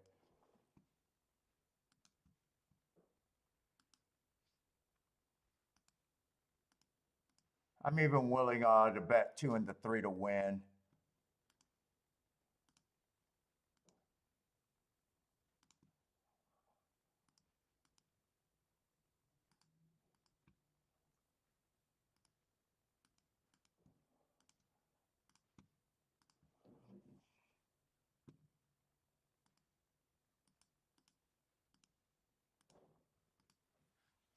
Let's see, I got the 2 and the 3 to win.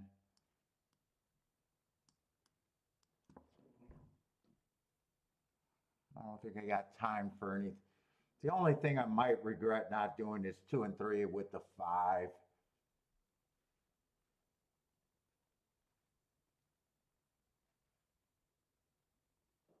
I just don't trust the 5. He might have a little bit of class. Let me see what those combinations are paying with the 5. Yeah, that'd be the only other ticket I get. Well, I can't get it now.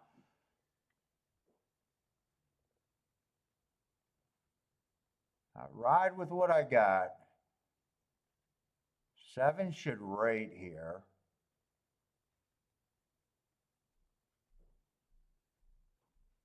I want just either the 2 or the 3 to go for the lead. I want the other one to rate. I think the 1 goes away. Hoping the 4 is not good enough. 4 I wasn't a buyer in.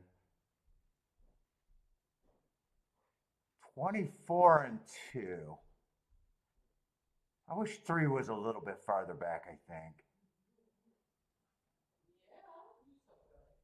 Come on, keep this 2 and 3 going. Keep them both active as hell for me.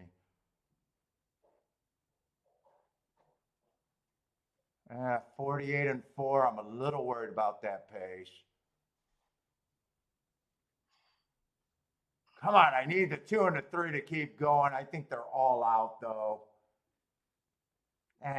Don't let both of them are gonna die. 7's gonna win the race easy. Ah, shit. I knew I didn't want 2 and 3 both going for the damn lead.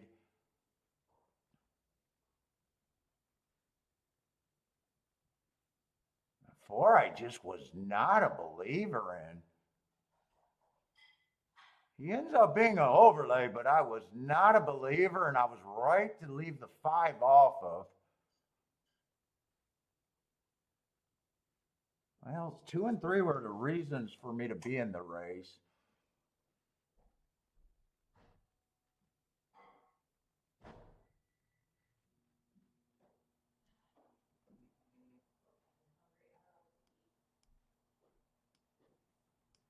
Seven, 4, 17 to 1.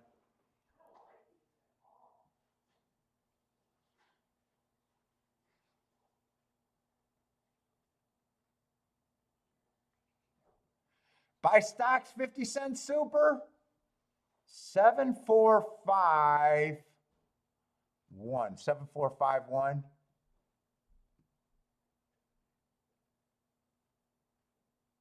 Well, it didn't matter that 2 and the 3 because 4 was much better than both of them. My betting board, I did give 4 a better shot, but I want the better ticket.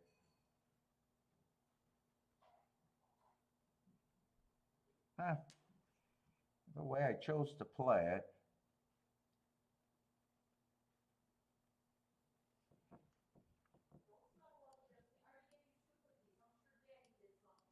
No, I did not. No, he got nothing. It takes longer when I sit down and pee. I got to wipe and everything. It's completely different.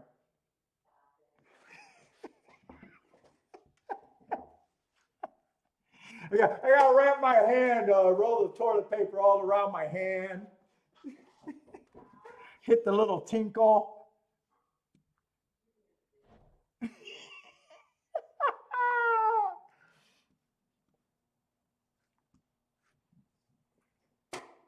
Oh, I want to do a tic-tac-toe board at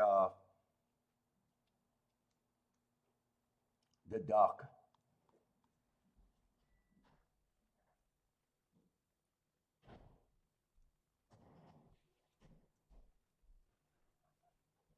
Let's see, no turf racing, so just dirt racing all day today.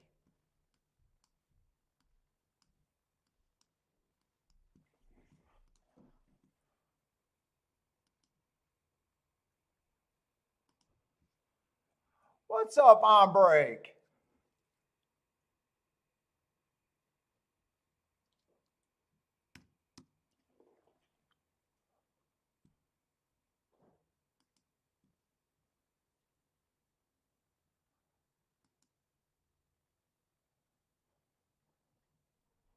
We only got 4 charts made already?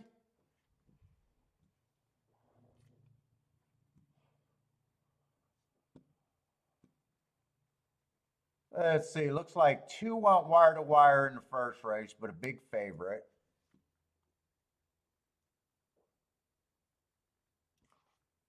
1 went wire to wire in the second race, another horse below 2 to 1.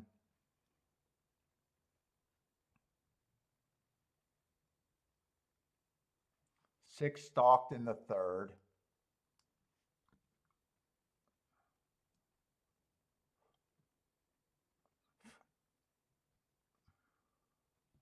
Four stalked in the fourth.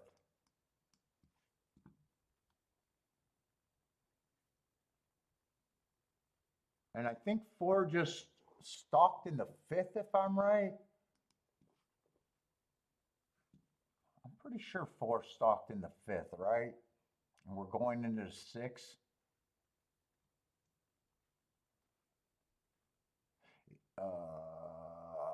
Yeah, 4 stalked in the fifth.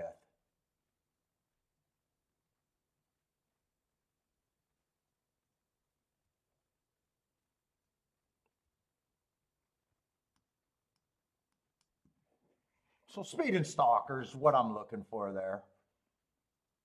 No one went outside of the 7 hole, but I think we've had nothing but a bunch of short fields.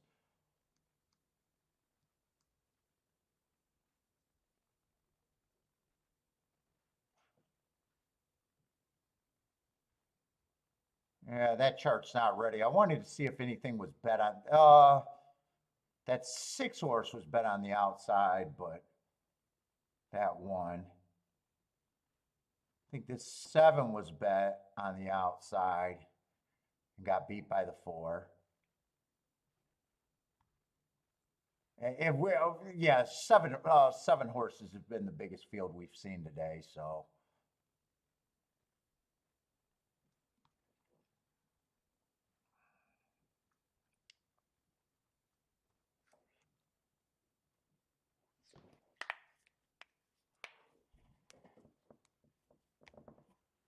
oh, 3 favorites over there. Oh.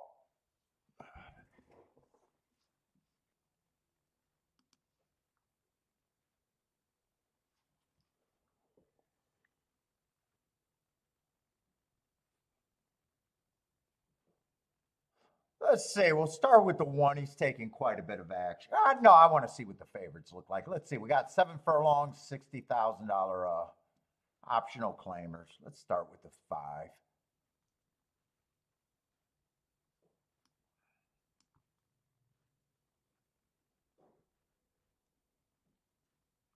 Here's the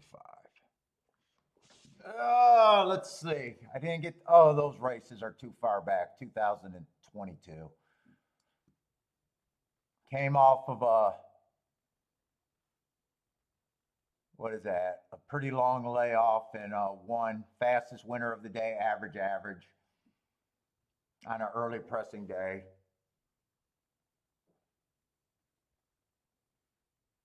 Yeah, that's like a year layoff right there. Not really a problem with him.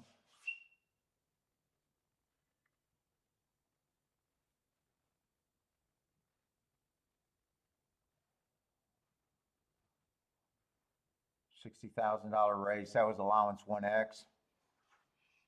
Let's see. One, I don't like route to sprint. I don't mind him on paper though. 1 tick slower than the fastest winner 4 races ago, wasn't good enough in allowance 1X. Comes back, was a little deep stalker on a early pressing day. Ran second, comes back, wins off of those 2 races, slowest winner of the day. And last race, another nice win on a bad rail day, had the 4-hole. Fastest winner of the day. But route to sprint is my, what I don't like.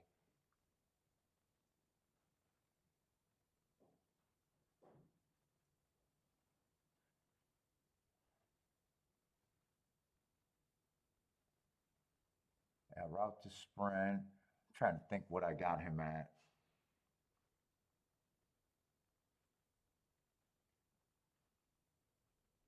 Let's see, the 2-horse also got a lot of route to sprints, even though he won a sprint race before and ran a decent sprint race 4 back.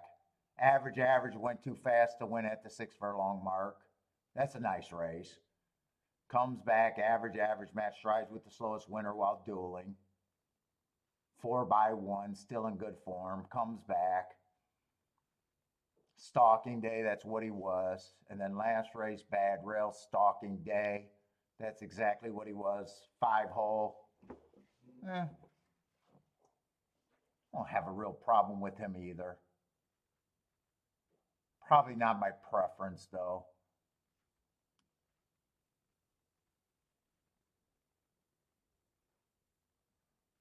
Let's see. 3's got a lot of route races and West Coast, but since he came here, he's been a sprinter. 4 races ago at a cheaper level, I like that race. Went too fast to win, and he won within 3. Went up to allowance 1X, won allowance 1X 2 races ago. Average 1 tick slower than the fastest winner average. And then last race, he kind of got put away. I don't know if he should be 22 to 1 though. He definitely should not be 22 to 1. He'd have to run his best race, but he did that 2 races ago. I think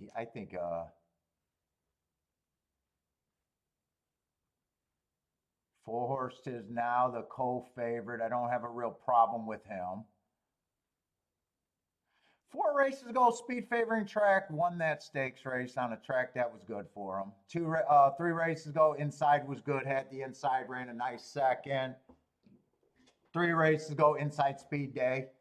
With that being a speed day, he was probably too wide. Won that race. I have no problem with him. And then he tries a grade 3 race.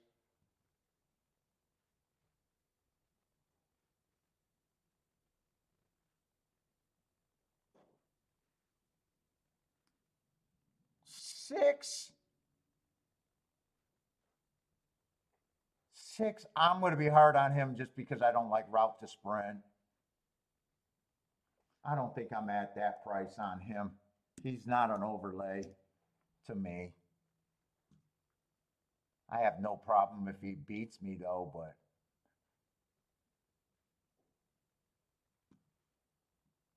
let's see, Park's horse right here. He's not bad, but 5 to 1's probably the best price I think I could give him. Parks.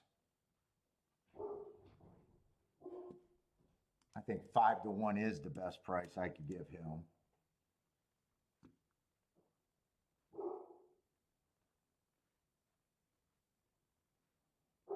Three looks like the only thing that looks like it's going to be any real value to me.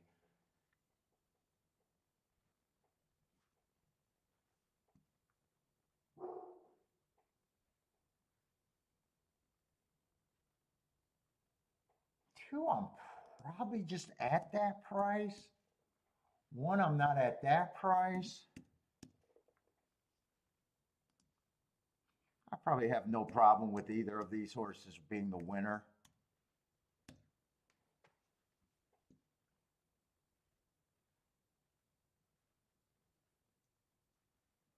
Really, I think 3 has to get first or second for me to think anything is going to be good enough for me.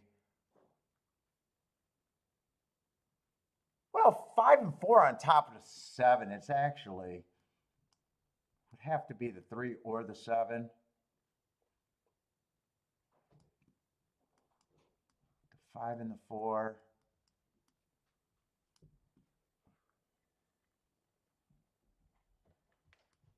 Three got more upside. I think I'd press that again. And with 3, I'd include the 1. I don't think I'll be able to get all of this in. Then come back and just hit the 5 and the 4 again. I don't think I'll get all of that in though.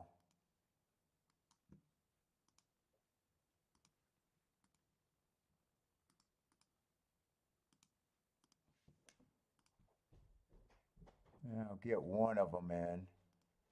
3 and 7 with the 5 and the 4. I'll do that one next. I won't get it. All I got was this ticket in. That's all I got in. I don't like when I want to do more tickets and I only get part of a ticket in. Might be okay here, but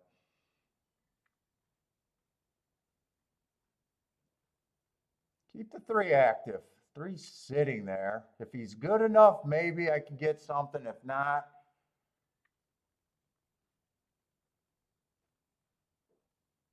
is that him on the rail? He's trying for me at the back. I gotta go pee.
I didn't get all my bets in and it would have been a winner.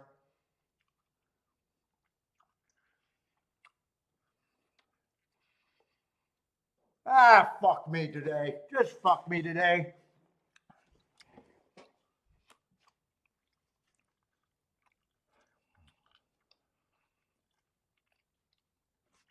That's just bad luck. I don't even, I was so short on time, I almost didn't put it in because I was worried about getting everything in. I would have had the 1-3 right there. I would have pressed the 3 and the 5, so I would have got a little bit back, but well, actually, it's probably not bad.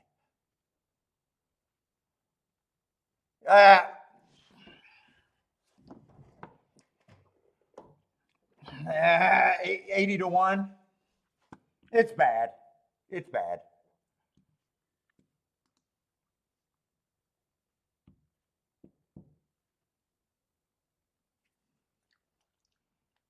It's bad. I was hoping that it'd be like 40 to 1. So I could say, it's not that bad. 80 to 1 is pretty bad.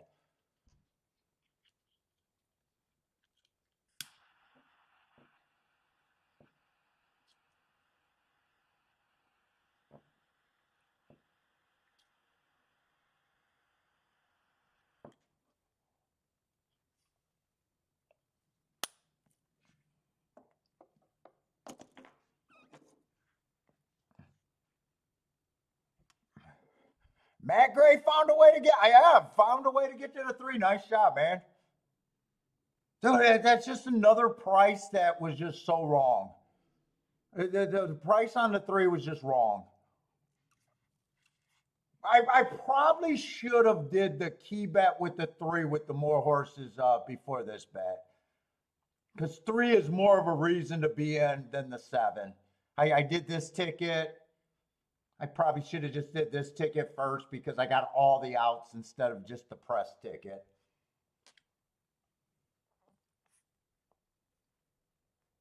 Well, that's not a handicapping or betting because I was betting. I just fucking, I don't know if I took too long because it takes me time. Yeah, 80 to 1 exacta. Fuck it. God damn.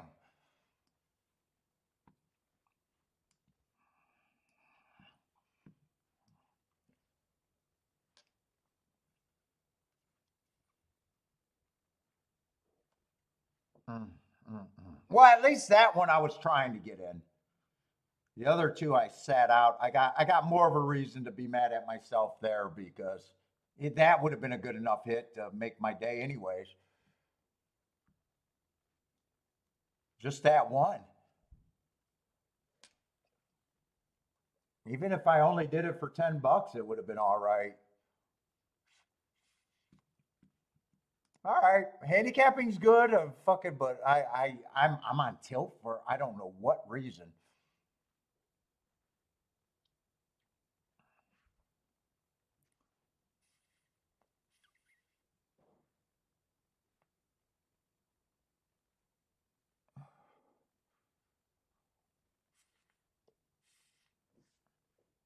Matt was betting the 3 with both hands. I hope you got the exacta, man. Or is that at Parks? Maybe that's at Parks. Parks is awful.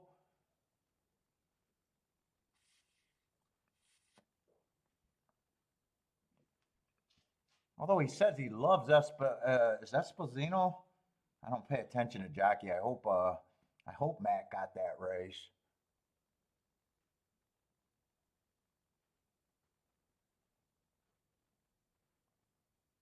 One, I know why I like the 1 less though, route to sprint, but he had good marks. So, fuck. I can understand why he wasn't the press ticket.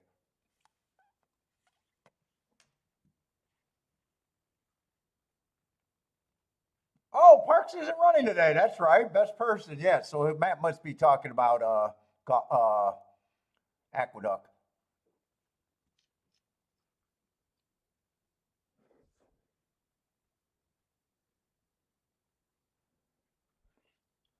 Let's see. And this is the shortest time I got at Gulfstream with 3 minutes. Another Tapeta route race.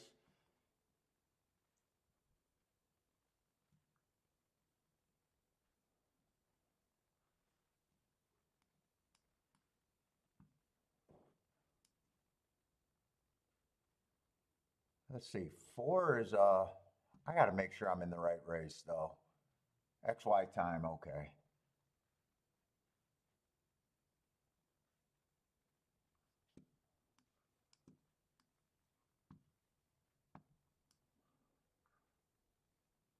What's up, KSG? How's it going, man? Benny, what's up, Benny?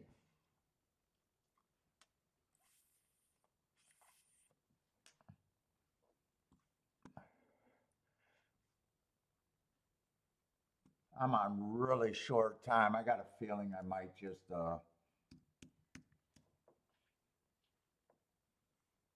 let's see, the 11's already out. We got 9 horses.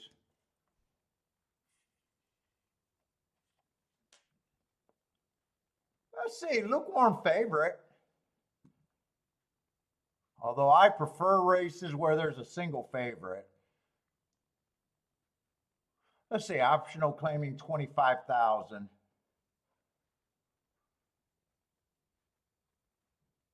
Did I scratch the 4? Yeah. Don't have a real problem with the 8 horse.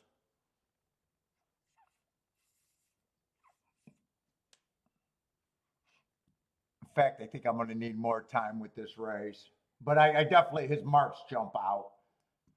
4 races ago, average match strides with the fastest winner average. Dueling at the top of the stretch. Not a real problem. 8x1 on a fast pace.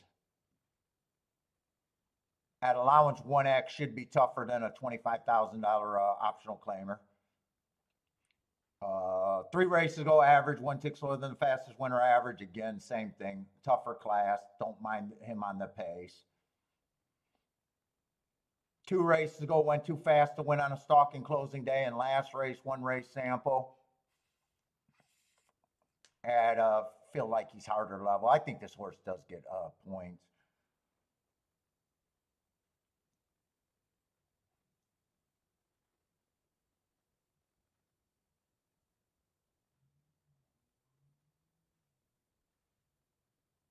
Let's see, 9 horse. Don't really like route to sprint on the Tapeta. Got decent marks. 4 races ago was running against the stalking closing bias, going too fast to win. I love that race. He comes back, wins within 3. And last race, I got him running on a bad rail. So there's an excuse there. Although I don't think I'd have him where I think he's an overlay. I probably think right now, first thought is I think 5-1 is about right on him.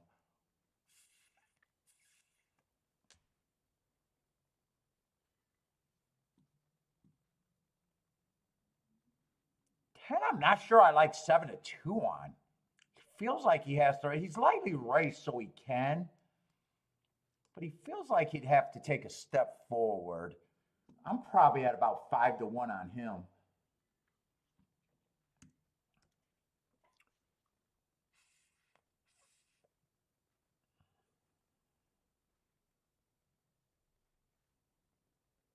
Seven, I'm not at 7-2. I think 7 would have to take a pretty high step forward coming from Indiana. I'm not at 7-2 on him. That's the first horse where I'm like, I totally disagree. I'm going to put him in the winner's circle, but my first thought is 7-2 makes my stomach hurt on him.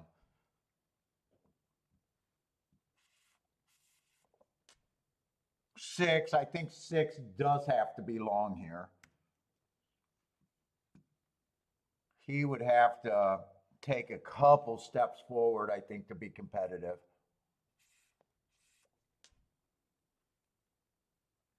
I probably think 5 is probably at that price. They're getting in the race, so I doubt it if I have anything. I think, but I want to try to finish the betting line.